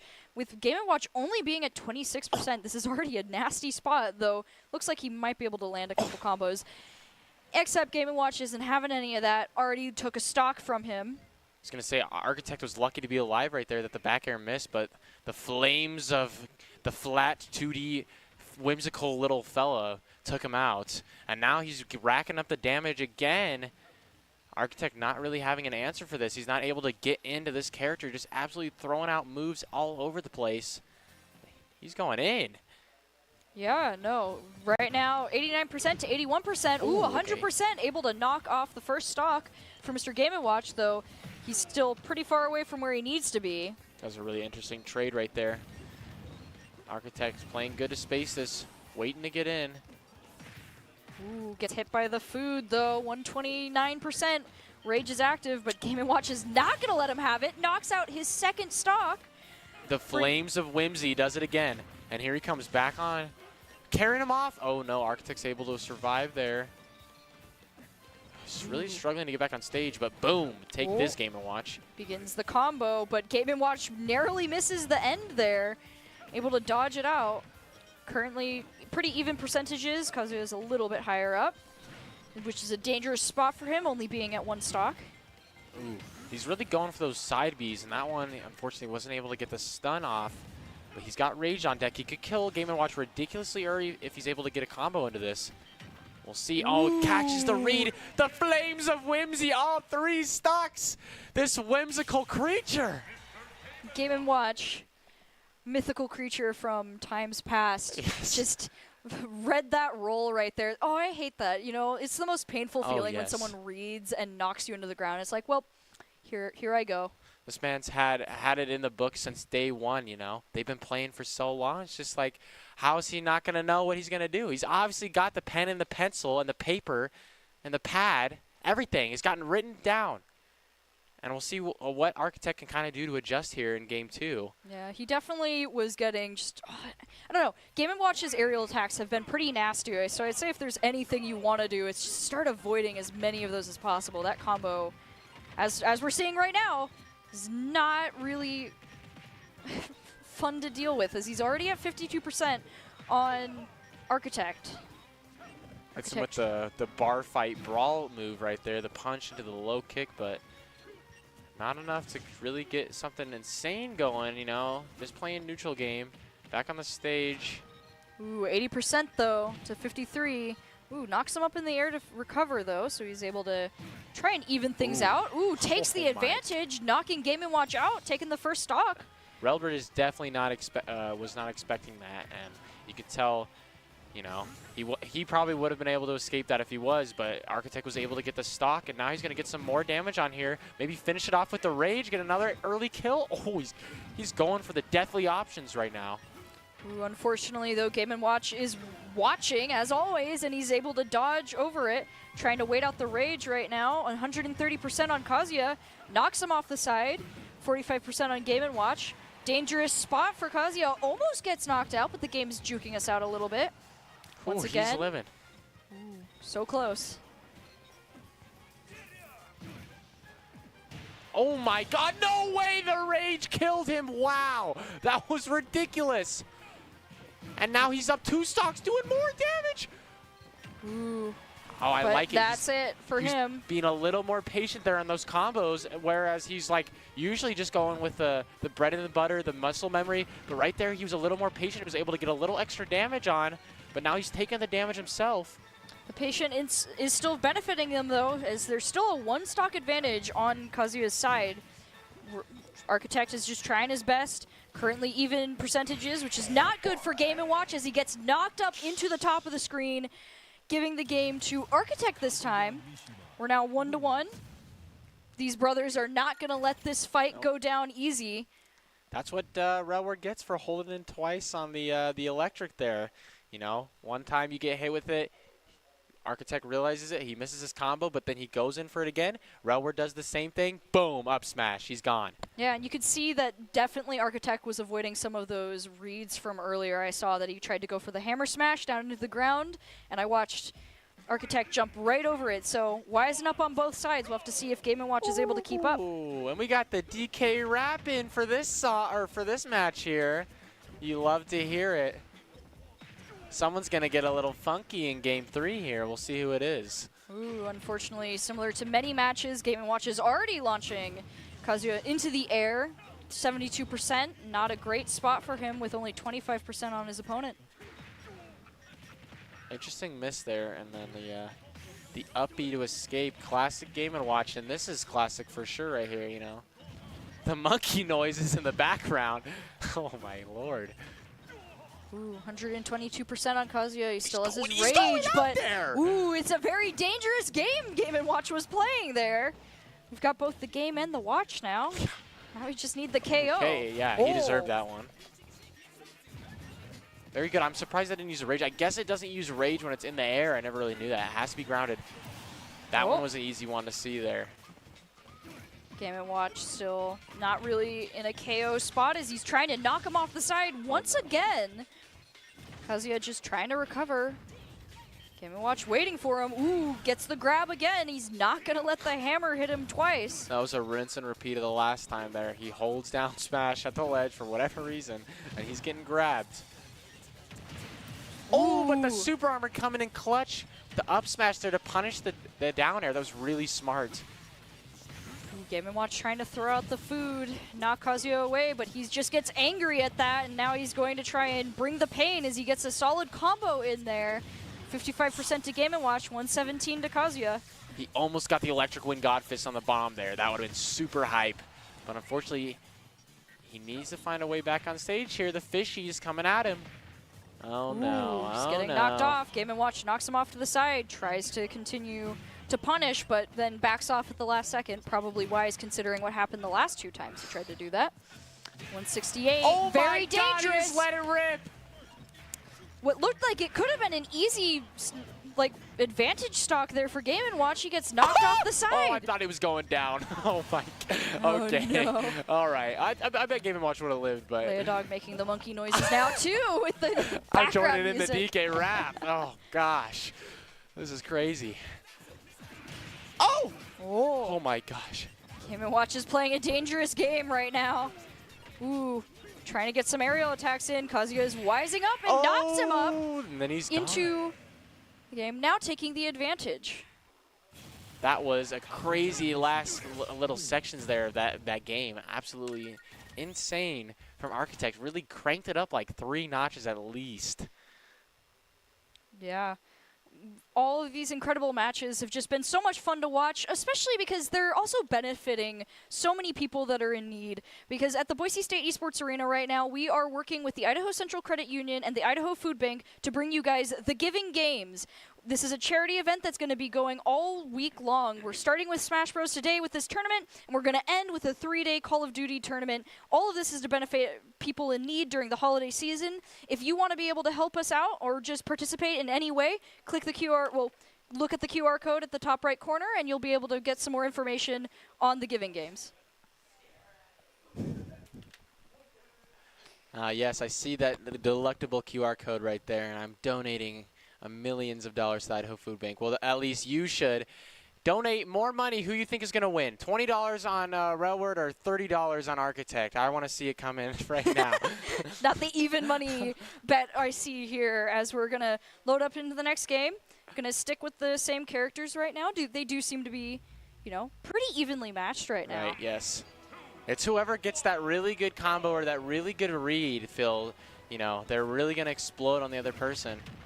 Which with brothers right now, I'm sure they're doing pretty good. Probably fight each other somewhat often. Oh, nice combo there from Kazuya. Architect is trying to get out of the aerial attacks again, but he's not really letting him whatsoever. Railward knocking him off the side. Ooh. Launches him into the air there. Interesting play with the down smash there. Now he's in disadvantage here. Oh, but the laser kind of catching Railward off guard. That was actually the first time he's really used that off stage. And now he's turned it around. Oh, but the bucket's collecting the laser. Might see that come out a little bit later. Ooh, Game & Watch launches him down. Tries to go in for the aerial. Kazuya catches him, tries to knock him off the side. The game is once again trying to trick us. No way, And he I gets thought that was bounced off the edge of the stage. So now Architect is down 1. Though, if he gets a nice attack on Game & Watch here, he might be able to take it back. Screw that bomb in particular right there, he said. And now he's going to try to bring this back. Oh my God, Game & Watch is just like, he's a graph character. He goes up and he goes down. He goes up B into down air, up B into down air. Slowly moving across the stage. Ooh, another fake out from the game. Keeps thinking we're going to get the knockout, so Architect is just going to hop out there and go, all right, let's finish this. We're now 2-2. Architect at 80%, Game & Watch, well, Railward at 21%. Oh, I can't believe he get up attack that easy stock there for Railward to really start this game 4 off. We'll see what Architect do. Hopefully not get super comboed here. Pretty good. Game & Watch gets another combo off, but Architect was able to recover and prevent it from going anywhere dangerous. Just playing around the middle of the stage right now, trying to get a solid opportunity. Architect wants to kill this whimsical little creature really early. Hopefully now. All right, he can really get himself back in this game and maybe take the set to get into grands with J-Money for the run back. Game didn't juke him out this time. Finally let him get the easy kill as he's going to just drop him off the side, try to go for the combo. Just going to wait a little bit, let him recover. 78%. Didn't get greedy there off the side. That was very good. Yep. Oh my gosh, but the chair misses. That one ain't. Ooh, now Kazuya is off the side. They've got to be dancing with danger right now, 93% to 41. Right now, Game & Watch has a solid lead, but good laser from, ooh, the Rage is active, but will he get to use it? Really good patience for Architect, but really greedy from Chase. It might cost him later. He really wants to get in there and get that final kill and just go on to game 5 already, but if he's not careful, he's going to get comboed and he's going to die. Oh, he's making it back. He's going off. He really wants to close this out. The up tilt, that was definitely a misinput. Now the fishies, he's going to hope to rely on them to try to get something. Oh, yep. Catches the and neutral the get up. chair for the final knockout there. We're now 2-2, as what has seemed to be kind of a pattern in these couple last games here. Really well done there by Railward to finish that one off. He caught Architect just kind of neutral, getting up attack, and bearing him with that down smash. That was really well played by him. We'll see what kind of stage Architect wants to go for this last game. I'm not really sure if FD might be off the table.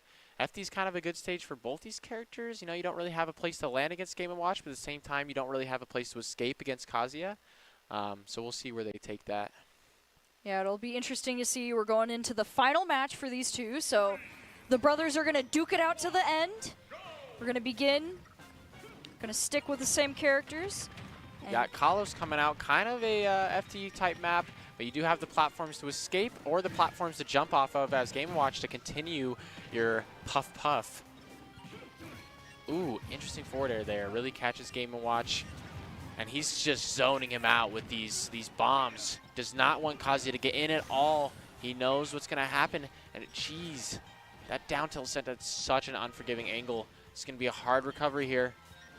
He's able to get on the platform and make it back. Kazuya's at 127%, even with Rage. It's a dangerous spot with this Game & Watch launching all the bombs in the air. 82% right now. I love when Kazuya hits one of the bombs because it makes the super big hit sound like on a stupid little bomb. He's as like, it just no. fades out of existence. The little 2D bomb. Yeah. Yeah. That's how you know he's really mad. He's like, no, I'm done. But unfortunately for him, Railward is able to get the final laugh there and knock him off the side. It's now 3-2, 82% on Game & Watch. Put a shield on the side there, try and throw a bomb and launch Architect off the side. Ooh, good parry, but nothing off of it. This character is just so safe. Ooh, not safe from the fists, the iron fists. 31% now. Not really able to get a good attack off on Railward right now as he's going to begin the puff, launch him down. Misses his down attack, but that's okay. Kazuya is still at 100%. The Rage has activated, but Game & Watch is so low, it's definitely going to take a nice combo there to knock him out. He's going to try and bide his time, man. get hit into the ground, though. Well, what's that jab? That was a misinput, but it felt rude. Felt really rude. What are you doing? All right. I don't know if Architect's going to be able to pull this one back. Chase is just playing this so safe. I can't believe he low-profiled that. What is this? Ooh, the platform saves Game & Watch there from a nasty uppercut. Now 95%. If Kazuya manages to get some decent hits in, he might be able to turn this around, but unfortunately, Game & Watch is back up to his old tricks, the puff in the air. Kazuya's up air should be an aerial reflect where he just shoots the puff back down. He's got the grounded reflect, but he needs one right now as he's getting juggled around off the edge. It's going to be a tough recovery. Manages to get to the ledge, jumps over Game & Watch, tries to launch him to the side, but he gets faked out once again. That's 3 fake outs against not Game enough. & Watch. Ooh, just gets the sour spot there, the up-B. He really needs to get this stock now if he wants any chance at, oh man. But unfortunately, it's not enough. Wasn't expecting that at all. Just DIs right off the top, early kill there. And Chase is actually going to take it into grand finals here. If I feel like anyone's going to be able to beat J-Muse, it could be him. So we'll see what's going to happen. We might have the reset. We might have a fast set from J-Muse. It could go either way. Yeah, and congratulations to Railroad there. That was a hard-fought battle. But I can't say anything right now. I'm losing it. But yeah, wow, I can't. You know what? I'm done. I'm not saying it. I got you. Congratulations. Good job fighting each other, guys. Great Yes. brotherly bonding activity. That was, yes, it really was. A moment to be remembered forever. Now we're going to go into grand finals here pretty soon. I think these players might have played earlier, and Jamie's actually won, which actually kept his winners running going. Railroad's actually been kind of a bracket demon for him recently, so we'll see what he can kind of do to adapt here. I know he wants to play Captain Falcon maybe, but ooh, could be nasty against Game & Watch right now. Yeah, I've seen the Captain Falcon kind of come out, and it's just like I can't tell if he's being patient or if he's being stupid. I don't really know, you know. I can't tell with this You can't this see Captain him, but Falcon he's staring tonight. at the player right now, totally not throwing shade whatsoever. So I'm going to kind of have an evaluation here. Stupid or patient? We'll see as we jump into grand finals here. Ooh, and as we see, Luigi versus Falcon, it's going to be a very interesting match here. As we get into it, Captain Falcon manages to get the first percentage advantage, but Luigi's trying his best to dodge out of the way. All right there, he wasn't patient enough. Could have got that explosive elbow. But he is kind of starting off pretty good against J-Muse right now. Gets a soft hit backer. Oh, he was going for it all right there. Ooh, Luigi begins the combo, gets him up to 54%. 75% on Luigi, though, and that's a knockout for Captain Falcon. Very nice. All right, I take everything back I was saying about Railroad's Captain Falcon. He was really saving all the fuel for this grand finals match right here against J-Muse. He really wants to show that, you know, he farms J-Muse all day, every night. Doesn't matter where, he will beat the Muse.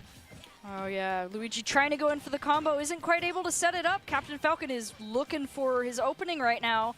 Both just kind of dancing around the middle. Really don't want to get anywhere near each other without getting the right opportunity. Jamie's really letting these Cyclones rip, and they're kind of failing for him. Really wishing he had a better character. I'm kidding. Off stage here. Oh, he should have just gone for the knee to finish it off there, but he wanted some swag points. Oh my gosh, that's gonna be the second stock. The gas got poured in. Premium fuel, $4.30 a gallon right now. Oh my gosh, Captain Falcon at 3 stocks with J-Muse only at 1. Although he's at high percentages, he's just not letting up. He doesn't care. He's got space to spare, so all he needs to do is just keep a full-on attack here and just wait for his opening to get J-Muse off the stage. J-Muse isn't having it, though. He's not going down without getting at least 1 stock to his name. Can't believe that terrible move killed, but now we're going to see Chase retaliating back here. The misfire could be good, could be bad. Ooh, just going to sit at the ledge here. Dodges the Captain Falcon attack. Luigi going in, trying to find a good spot, gets some fire off, but ooh, isn't quite able to follow up with what he wants. Falcon edge guarding, but Luigi knocks him off to the side. Bad spacing there from Railroad on stage for the get-up attack.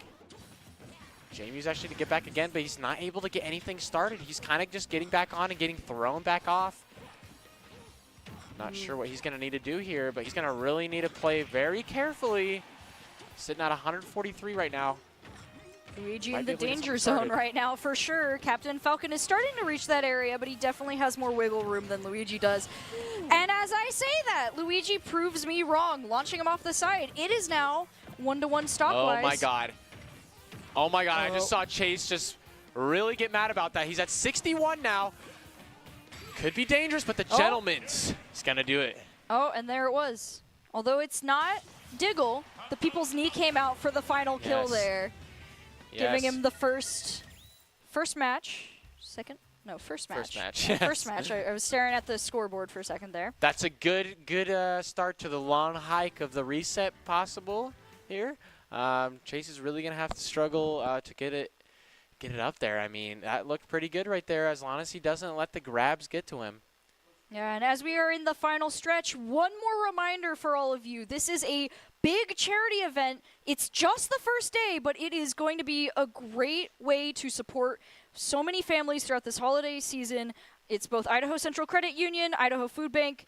Make sure you use the QR code on the screen right now if you want to donate or figure out how to participate. It's a great way to support so many people as we go into this next match and the of our finals for Smash Bros.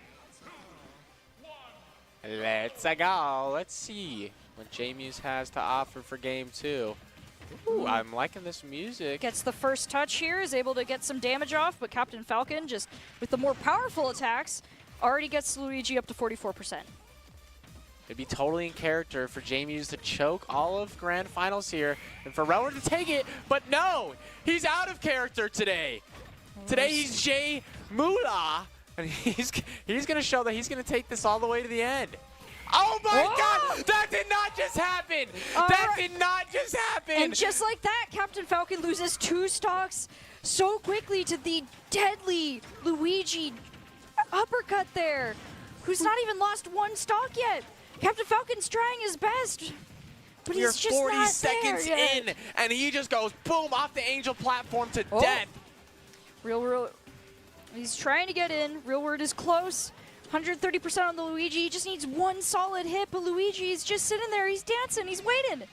Oh, Captain Falcon goes off the edge. The plungers. Oh my gosh. Going all over Captain Falcon right now. I didn't call a plumber. I called the knee of justice. He's going to try to answer back here. Not able to find the kill on J Money yet. He's at 160. And he's sitting on his last stock.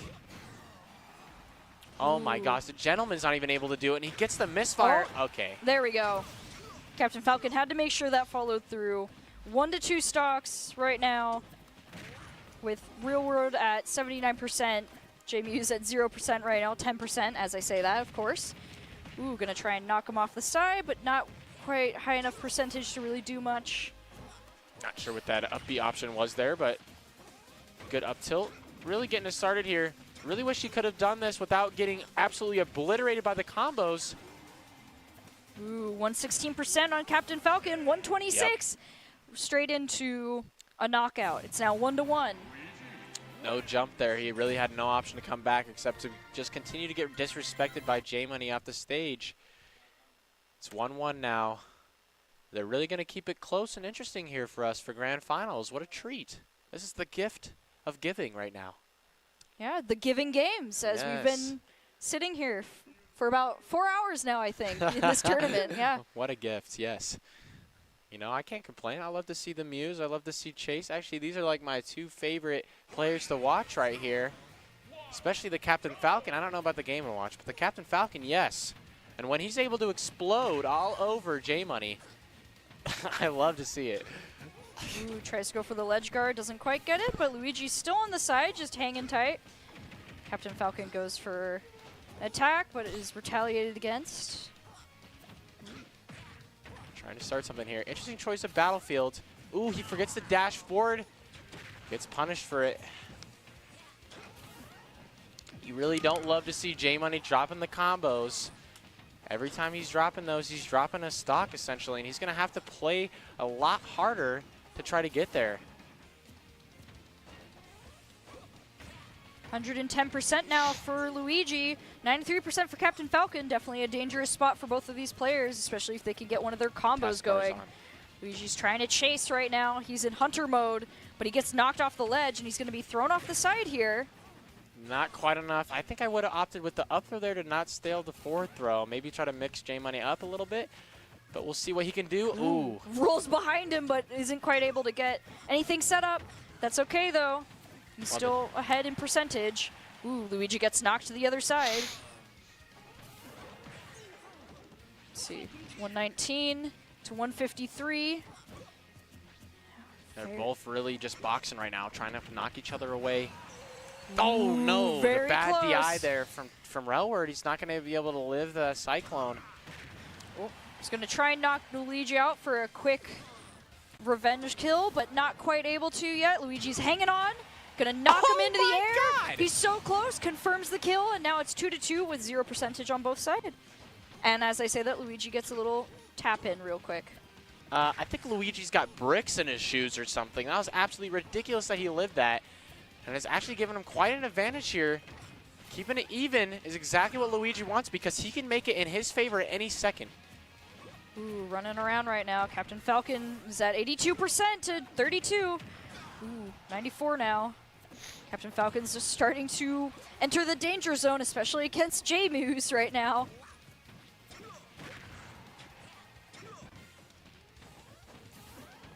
All right. Trying to get some early kills, maybe some good spike, but Luigi bouncing back. Oh my, I don't even know what that was, but he's able to find the kill off of it. Looking like J-Money can go up here in the set count. Gonna try to shut down Chase's refuelage right from the source. He's siphoning the gas out of him and into his own body. Oh no! Whoa. The The let it rip. spike! And there he goes down. It's now 1-1. Captain Falcon definitely has the higher percentage right now, but he with the powerful attacks he possesses, he could definitely bring this back, as he does try to, launching Luigi off the side here. Oh my god. He's taking a few trick out of DDD's books, back airing at center stage. Oh! Whoa. That wasn't quite enough there, but he's really bringing it back. The fuel has all of a sudden re-entered him. He said, oh, hold on, there's a secondhand gas station over here. $2 Whoa. a pop. Solid kick there, bringing Luigi to the other side. He's once again on the ledge, trying his best. Oh no, why'd he roll in? Oh. Okay. Both at over 100% right now. Oh, gets a solid attack off, but it's just it's not enough yet. All right, anyone's game right now. He chases in a really good spot. Cannot let J-Muse back on the stage. Oh, great patience, and that's going to be it. Yes, there we go. That's a point for patience. It's round 1 for patience, 0 for stupid. This guy's going to take it to the reset if he can keep this fuel going. Yeah, if he can keep this fuel going, we might go 3-1 instead of 2-2 all the way to the end for the final battle. But we'll have to find out. It definitely could go either way. As we saw, you know, it really just depends on the solid start most of the time from what I've seen. A lot of times, in a lot of these matches, it's really been just about who manages to get the first solid, like, attack off in any stock, really. Right, and it's kind of an outlier there in that match. Is he just got out there, got the spike, and he was able to bring it back there. It was really great from Roward. We'll see if he can make any crazy plays like that, because those are the plays that are going to win him this set. So we go into it. We're just going to start at Captain Falcon. Gets the first combo off, knocking Luigi off the side a little bit there. Already playing the ledge game. He wants those spikes. Every Captain Falcon is out for blood like the sharks in the water. Oh, he's waiting there. Oh my gosh, oh, the fingers barely saved Luigi there. Luigi's now got the upper hand, launching him off the side, but Captain Falcon was able to jump to the middle on the platforms there, giving them a nice little buffer. Interesting use of the soft knee. He's able to get J-Money off the stage. Able to keep him off the stage. Great ledge guarding right now. We're staying even with percentages most of the way, and then as soon as I say that, Falcon gets a nice punch off, bringing Luigi up to 100%. I don't know what happened right there. That could have been something went wrong with his controller, but he was definitely taking a breather there. Maybe he's getting a little nervous. You never know. Let's see. Captain Falcon does have the advantage right now, just trying to keep on the pressure, knocking Luigi off to the side.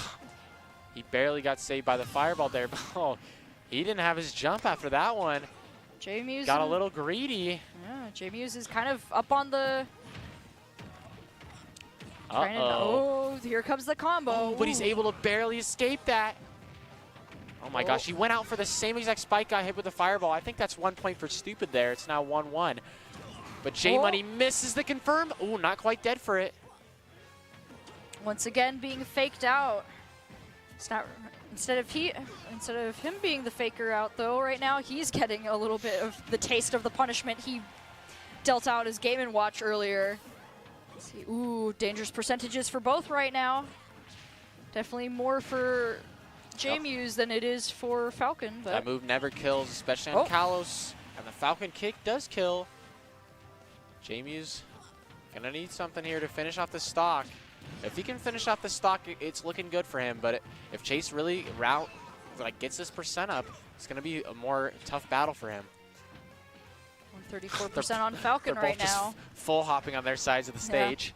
I mean, I don't blame Falcon. He's just kind of waiting it out right now. Doesn't really want to lose this stock if he doesn't have to. Versus Luigi, who's on his last. Oh, nice attack there. Luigi's at 100%. Definitely Falcon could confirm this if he gets the chance. Wow. Oh! And unfortunately for Luigi, he's not going to be able to recover there. Not without his jump. He's so dependent on that second jump. Yep. Which gives Real World the final game, which means congratulations. He got the championship. It was a really close battle there. That was the reset. It's true. There's going to be another set now. He pushed it to the reset. He had great stage control there. That's really what helped him win that. You know, on Kalos, he just really controlled the whole stage. It felt like J-Muse didn't have even a second to get in and do any work there. He was controlling the stage, and it's going to be the reset. Yeah, we're getting close now. And once again, as another final reminder, we're going to keep talking about this. It is Giving Games. We're here. We're sitting here for you guys to make sure that as many people can have a happy holiday as possible. All right, he's keeping up the stage control already for this set 2 right now. He's trying to prove that the old saying, the muse never lose, is in fact false. The first round in his hand, he is getting just as fast as possible right now, already bringing J-Muse up to 98% before spiking him down there. Yeah, he had to go for the re-grab there to try to trick Chase, but Chase was ready for it. Hit him with the spike. Great play there. And now it's going to, oh man.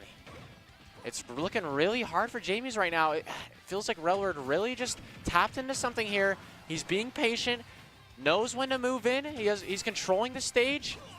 And J-Money's not able to get those grabs or get those confirms, and he's not able to get these kills really easily.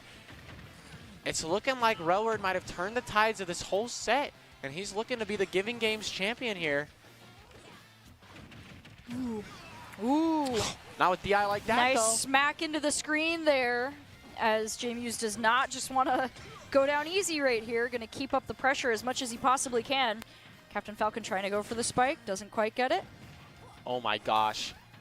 I think that was another point for Stupid. He had to confirm, and he went for the spike instead. I don't there was some patience I don't even know about right now. Let's see, we're going 91% on J-Muse right now. 100%, 114. He's getting in very dangerous territory playing the ledge game right now. Good nair there. Keeping J-Muse off the stage. Oh, but he finally misses it. No, he doesn't. Oh, J-Muse so close. J-Muse playing a little too greedy here when he's boxing with Relward. He wants to just get back on the stage and try to throw a move out, but realistically, he needs to get control of the stage, and he needs to get Relward off the edge. If he doesn't take control of the stage, Relward's going to take control of the set and absolutely dominate him for these last 3 games. Yeah, he's just going to be running around back and forth. Ledge game is not in J-Muse's favor right now, but he's so close to being knocked out once again. And now he's going to start the combo, bring Captain Falcon up to 78%, try and gain back a little bit of the ground here, but he's going to get knocked out before he can really get a chance. It's still 2-1. Captain Falcon has the stock advantage. Oh, just throwing him around. Greedy Cyclone there. Not much of a punish, though. Oh. And he's just throwing out the projectiles, but okay, here we go. Gets the parry into the up B, very nice. All he needs is a straight grab or a good combo starter, and he could be in this game number 1 of the set. We'll see if he's able to get back on the stage. Perfect, he's able to retreat, get stage control, reset back to neutral here. Chase is gonna need to find a way to get in. Shooting these fireballs out. See, 63% on J-Muse right now. The 1-to-1 stock is a dangerous place, and right now it's in Captain Falcon's favor. Oh, he's going to knock Luigi off the side, bring him back to the ledge, a place that he really does not want to be. No, he does not. And the dash attack pushing him out there is really the stage controller. And just the sure speed of Captain Falcon really helps in this matchup. And oh my gosh. Pulling a little trick out of Fox's book there. Spamming the back airs on the ledge. He takes game 1 of the second set here. You know, I said he was running out of fuel, but he brought that fuel back out of nowhere. And JMuse isn't able to answer to that. I feel the stage control is important and not throwing out those stray hits when really Redward's playing really patiently and able to wait. How do you think that JMuse needs to adapt here in the second set if he wants to take this for himself?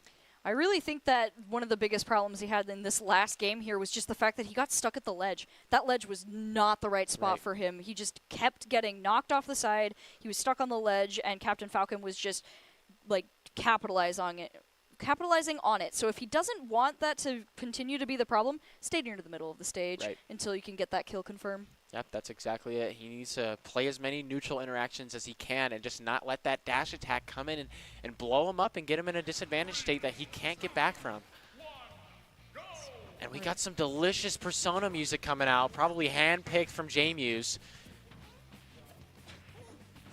Going into it. And Although I'm about to shame this man. His favorite character in P4, his best girl to say, is actually Rosette. And oh my gosh, he's not letting Captain Falcon get back on. Great combo there. Ooh, Captain Falcon, higher percentage, but still kind of controlling the field right now. Once again, JMuse is on the ledge, but he does manage to knock him away. Try and reset a little bit here. It's going to be dangerous if Captain Falcon keeps getting such powerful attacks off on him. Chura! All right, pretty even here, but J-Money really needs to find a way to get off of this ledge safely. Oh, the Cyclone, not enough. And there he, oh my gosh, not goes. It went from one side of the stage to the other, and the person on the ledge is Relward right now. Ooh, both over 100%. Gets the first kill of the game. That might be huge for JMuse right now in turning this around. The classic tech chase there from J-Money. Not able to capitalize there on that grab combo. Really nice jab, jab, grab from Relward. It's going to get JMuse back on stage. So I see it. It can't be, like, it could be worse here for JMuse. Chase could absolutely be getting every ledge guard here on JMuse and just killing him earlier than he is. Because right now, JMuse is at 170. It's kind of been a similar trend for him to live kind of past 130. And that's not really what Captain Falcon wants. He wants to kill you way earlier than that. And if JMuse can really live here, get back on stage, he's going to be able to pull this set around. Ooh. Oh my gosh, and especially if he's living moves like that. Let's see, all right, on the ledge, but unfortunately, as we've talked about, that's not where he wants to be, and he finally loses his stock, but not before putting Captain Falcon at 108%, which is definitely not where he wants to be if he wants to try and turn this spot around. He is getting a couple hits off, but he's got to be very careful if he doesn't want to be knocked off the side by Luigi right now. All right, just a small little combo, and oh, he's going down! Oh, he tries to go for the spike, but it doesn't quite go where he wants it. He was going for the knee there. I don't even know. He was thinking things I couldn't even imagine. But oh, nice recovery there from Relward. Oh, but the soft knee, not going to quite take it. But he's really playing aggressive here on this 148-second stock. Kind of pulling it back in his direction here. JMuse's not able to get back on stage. Yeah, just hanging out right now, both around the 100% marker. Captain Falcon is definitely a lot higher up, but he's still hanging on strong. Luigi is starting to enter danger zone once again, though as he's proven time and time again, 133 is not a big deal as long as he can just hold out a little bit longer. All right, JMuse needs to step on up to the plate to meet his fate and something like that. If he wants to take this this game here, they're both really just trading weak hits, not able to find the kill. Ooh, that Cyclone's gonna do it. Great get up to Cyclone right there. Just gonna taunt a little bit, getting ready. He has the stock advantage, though he's very high in percentage, so Captain Falcon, if he gets the right hit here, could even it out for a 0-0, 1-1 stock. Yeah, like I said before. Oh, okay. And there we go. If Relward lets him live to that high of percent, JMuse is really gonna run away with it. But now it's 0-0 even. We're playing the one stock best of one here. Trying to get a little bit of damage off on Luigi, and Luigi's going to try and fire back. They're both dancing around it right now. Don't really fully want to commit because it could be their doom if they mess it up. Right, no one was really winning neutral there until right then. But he gets back on a stage to reset neutral here. But oh my gosh, that back air just coming so fast. Read the jump, but didn't get it. Got a shield poke there with the final hit of the jab. And that down smash has been so good. He's been calling most of the options that J-Muse really wants to get back on the stage. And every time he gets back on the stage, he's rolling to the center. And Relward's just finding something so fast to get him back out there. I don't really know. It seems like every option that J-Muse has been trying has been failing. Relward has got the computer going on inside his brain right now. And he hasn't tried the option of just sitting on ledge, and it kind of worked there. Oh, got a grab. Not going to really go anywhere with that, but that's okay because he's going to launch him off the side there. Now he's going to sit on ledge. We're going to wait to see if J-Muse can get past him. Does manage to get away from the ledge and get launched to the other side, but he's still hanging on strong. Oh! Captain Falcon gets the shoulder bash on him, though. Winning him the next game. It was a lot closer, though. Gosh. This has been an absolute fight here from Relward. He wants this, and he's going to claim it if he plays hard enough here. 2-0 in the second set. He's absolutely going off on J-Muse right now. It feels like J-Muse is just running out of fuel on this one. I don't know what else to say about it. It's just he's running out of options. It feels like he's tried it all. I can feel the second hand like kind of giving up on this one, but if he's able to find it inside of him, get that will going. He just has to outlast him right now. Right. I mean, they've been at it for a while, and so as long as he can just kind of outlast him here, he might be able to take the next 2 games and 3 and win this. As we get into it, he does get the first hits, like big hits off on Falcon here. He's going to try and launch him off the side for a combo. Falcon's able to recover, though, thanks to that little platform. Already at 83%, though. Ooh. Knocks him off the side. J-Muse might have found his second wind here. First down smash from him, all set. Love that option. Good tech, but kind of panics with the up B. Maybe if he went with a little something more aggressive there, he might have been able to claim that stock. We'll never know. 132% on Falcon. Not where he wants to be right now. Ooh, misses the edge guard. You hate to see it because now Chase is going to get him back off stage, back into exactly where he wants him with the last hit of Cyclone, sending Relward up, and the back air is going to do it. Oh my gosh. The combo begins once again. He's going to bring him back to the ledge. You know, for a while it was Real World's ledge, but now it's starting to look like J-Muse might be trying to take the ledge game into his own hands. You know that J-Money didn't want that forward throw there. That was totally an accident, and it cost him big time. Got the spike, and now Relward's back in the second stock. J-Money's trying his hardest here to really ledge guard, get Chase off the stage. Ooh, Cyclone, but not quite in the spot he needs if he wants to get the KO on Falcon here. Ooh, Falcon's going to get another combo. He's going to go for the spike! The platform dropped into the spike. J-Money was not ready for that, but on a stage like Kalos, it's going to be so easy for Relward to really get those kills off. Yeah, Relward is now just hanging out at 144% on ledge. J-Muse is trying to keep him at bay. They're both going to shield for a little bit, contemplate their next move. Ooh, Cyclone goes up, doesn't quite knock him out, but it's getting close. He's adapted to the good Cyclone DI here, and even the good back air or back throw DI. Gonna live at nice 180 right now. If J-Money's not able to do something fast, ooh, Falcon kick right to the cranium. Oh, and there we go. 200% was what J-Muse needed to knock Falcon out to the other side of the stage. It's now at 70% though, so it's going to be an uphill battle now.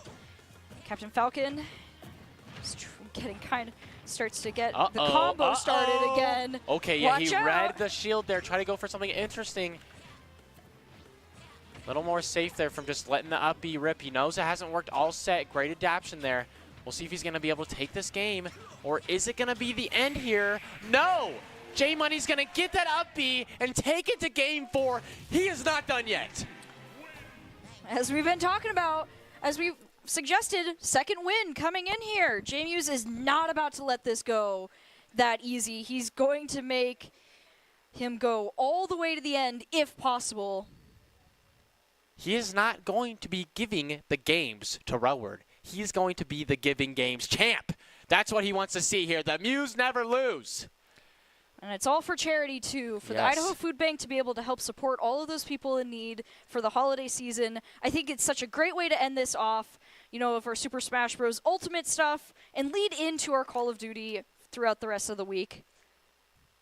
Yes, and we're going to see here, Game 4, what is the Game 4 J-Muse like? Is it a demon that Relward's not going to be able to handle, or is it just your average preschool kid that walks in front of a someone on the swing set? We're going to see here on Game 4. As we get into it, once again, not going to swap up the characters. It's too late for that. We've gone too far. He's Captain become- Falcon versus Luigi. It is the way that this is going to Yes. end. He's become the embodiment here of Captain Falcon, but J-Money has become the embodiment of Persona music and fast combos with Luigi. 88 to his 0 right now. A great start. Relward's able to get back on stage here. Ooh, but the Fingers of Death. Don't know why he went for that option. Personally, oh, but great missed tech there from Relward. I mean, no, it wasn't great, but it was great for J-Muse. J-Muse hanging out, gets hit for 82, now 93% though. It's going to be kind of deadly if he's not able to cut that off real quick. Luckily, he is getting a couple combos on Falcon. Gonna Oh try my- and cut him short. Where did this come from? Oh my gosh, 105% now. Parry there from Captain Falcon. Doesn't really go much though, because Luigi was nowhere to be seen. Hanging out down by ledge again. Ooh, manages to get past Captain Falcon. What was that option? Launched off the side once again. All right, but we're back to the roots of this matchup here. Chase really getting J-Muse off the side. J-Muse not able to recover, but he's still living at big percent here. Not able to get the kill. You know, it's a hard option for Captain Falcon to really get this kill, but he's really great at kind of poking you and getting you off. Oh my gosh. The tickle fingers there, and even more fingers, and that's going to do it there. J-Muse takes a demanding lead here for Game 4. And he's still not dying. Still at 3 stocks too. Ooh. Unfortunately, that's gonna, as soon as I say that, of course, we go back to the 2 stock falls, but that's okay. No fault of his own, really, just bad recovery. Oh my gosh, this guy's seeing things. I don't know, schizophrenic. He's going crazy right now. Trying to pull this back so he can finish it off here before Game 5 is even possible. Oh, he's just throwing out all the moves. What is this? Okay, finally lands a hit.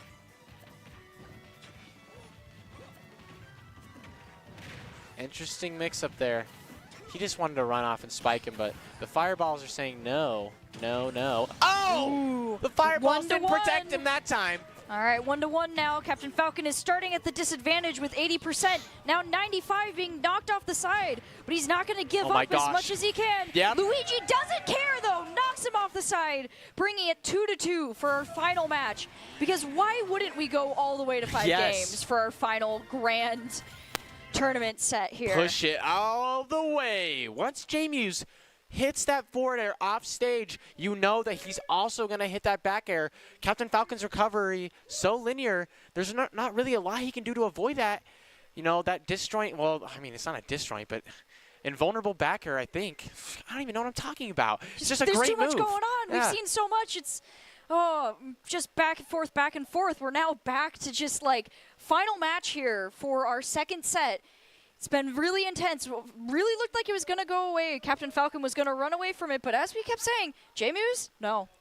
No, he did not care. Second win. He's back in it. He is out for blood. He wants this championship. Right. And now looking at all this we've watched so far, who do you think is really going to be the champion of this? Who's going to come out on top here?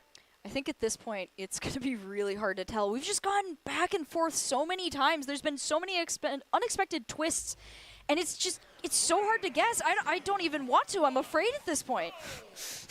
And we've got the the environmental noises for grands. Oh! What the? Oh no! This is Starting not off what with Relward the clean wants. spike there. This is not what Relward wants for Game 5. Unbelievable start. He was tripped up by the environmental noises. The 44% on Luigi does not matter. He's going to dodge that. Throw him off the side there. Oh, He's trying going to down. go for the spike. No, he Captain didn't take Falcon it. Oh, knocks no. him into the side of the That's stage. devastating there for Jamie, and all of a sudden Railward's back in it here. That was a devastating mistake from Jamuse. He was kind of riding off the high he got from that early stock. Oh my gosh. I know we're going crazy for comms here, but the music is not. Accurate. This music is quite the inspirational, heroic music we need right now for this final area. If this was one of the players doing, It definitely was. I don't know. You're already making me lose the little bit of sanity I have right now as we're going into it. Captain Falcon's at 108, Luigi at 41. Oh, I don't know, it's too much. All right, Cyclone launching him up into the air. Oh, he's getting him on off his stage toes. here. Okay, he techs perfectly there. Not gonna die just yet. Gonna see if he can get a little more damage on Jamuse. The snap of the up B really catching him there. 153% now on Captain Falcon. He's not going down without a fight. He wants that stock. He does not want to lose it yet. That could have been an early kill there for Railward. Oh my gosh, this man's pushing buttons. All right, can Captain Falcon come back from this? He's really trying his best right now. 87% on Luigi, holding that line, trying his best. Ooh, gonna dodge and grab him. Stop Launch him to using the other side. up smash, Jamuse. If you want to win, you gotta use some real kill moves. Almost gets him. We're so close. We're faked out one more time. No! Gets the spike. Great spike there. Falcon on Jamuse 153%. on his last tournament stock here. What is he gonna do to turn this around? Railward with the patience, 2 dash attacks into more. Oh, just waiting at the ledge as always. Oh, great tech, Luigi Jason, gets it's gonna the kill. kill. And now, as always, we wouldn't have it any other way. One stock each, 40% on Luigi, though it doesn't seem like it could be the end just yet. He's waiting, he's getting to the middle. Captain Falcon gets him with the knee and launches him off the side. Both these players' heart rates have got to be going insane right now. J Money able to get back on stage. He needs something big right now to propel him back into this. Oh, he's being launched off, though. He's in such a dangerous position. Oh my gosh. If he's just able to get something here, but the back air is gonna. Oh, it's not gonna kill him It's not yet. He's still alive. But he doesn't have a jump. That was it there Not from enough recovery. Railward. Great. Oh my gosh. Does the oh, we can't even speak. That was such a That match. was too much. With so many back and forth in that final match, going all the way to the final stock as we should, we're able to finally close off the grand finals for this charity event with Real World Captain Falcon coming on top. Yes, congratulations to Railward, but also congratulations to Jamuse. Making it winner's side grand finals was no tall task there. He had to go through a bunch of opponents, and he just really, it was a close game, but he couldn't pull it to Railward's Captain Falcon there at the end with the reset and just everything he had. Great stuff there from Railward. Yeah, and you know, it wasn't just them, though. They had an incredible amount of just awesome players tonight. Lots of wonderful characters. It was great to be able to see so many people just come out and support this amazing event that we have. It was just, man, we've been sitting here for so long, and it's really impressive. Once again, one more final time, Boise State Esports, Idaho Central Credit Union, and the Idaho Food Bank are all inviting you to celebrate the holiday season and support local families in need through the Giving Games charity tournament. We have just closed out Super Smash Bros., but we're not done yet. We still have Call of Duty for the next week. And if you want to be able to support us and the Idaho Food Bank in helping families in need this holiday season, go to the QR code right here to find out more. And we're going to leave you with the top 5 plays of the game. All of these games that we've been playing tonight, we've got a good top 5 to show you some of the incredible plays throughout the night. Once again, thank you all for watching. Congratulations to Real World. We're going to close off with your top 5 plays.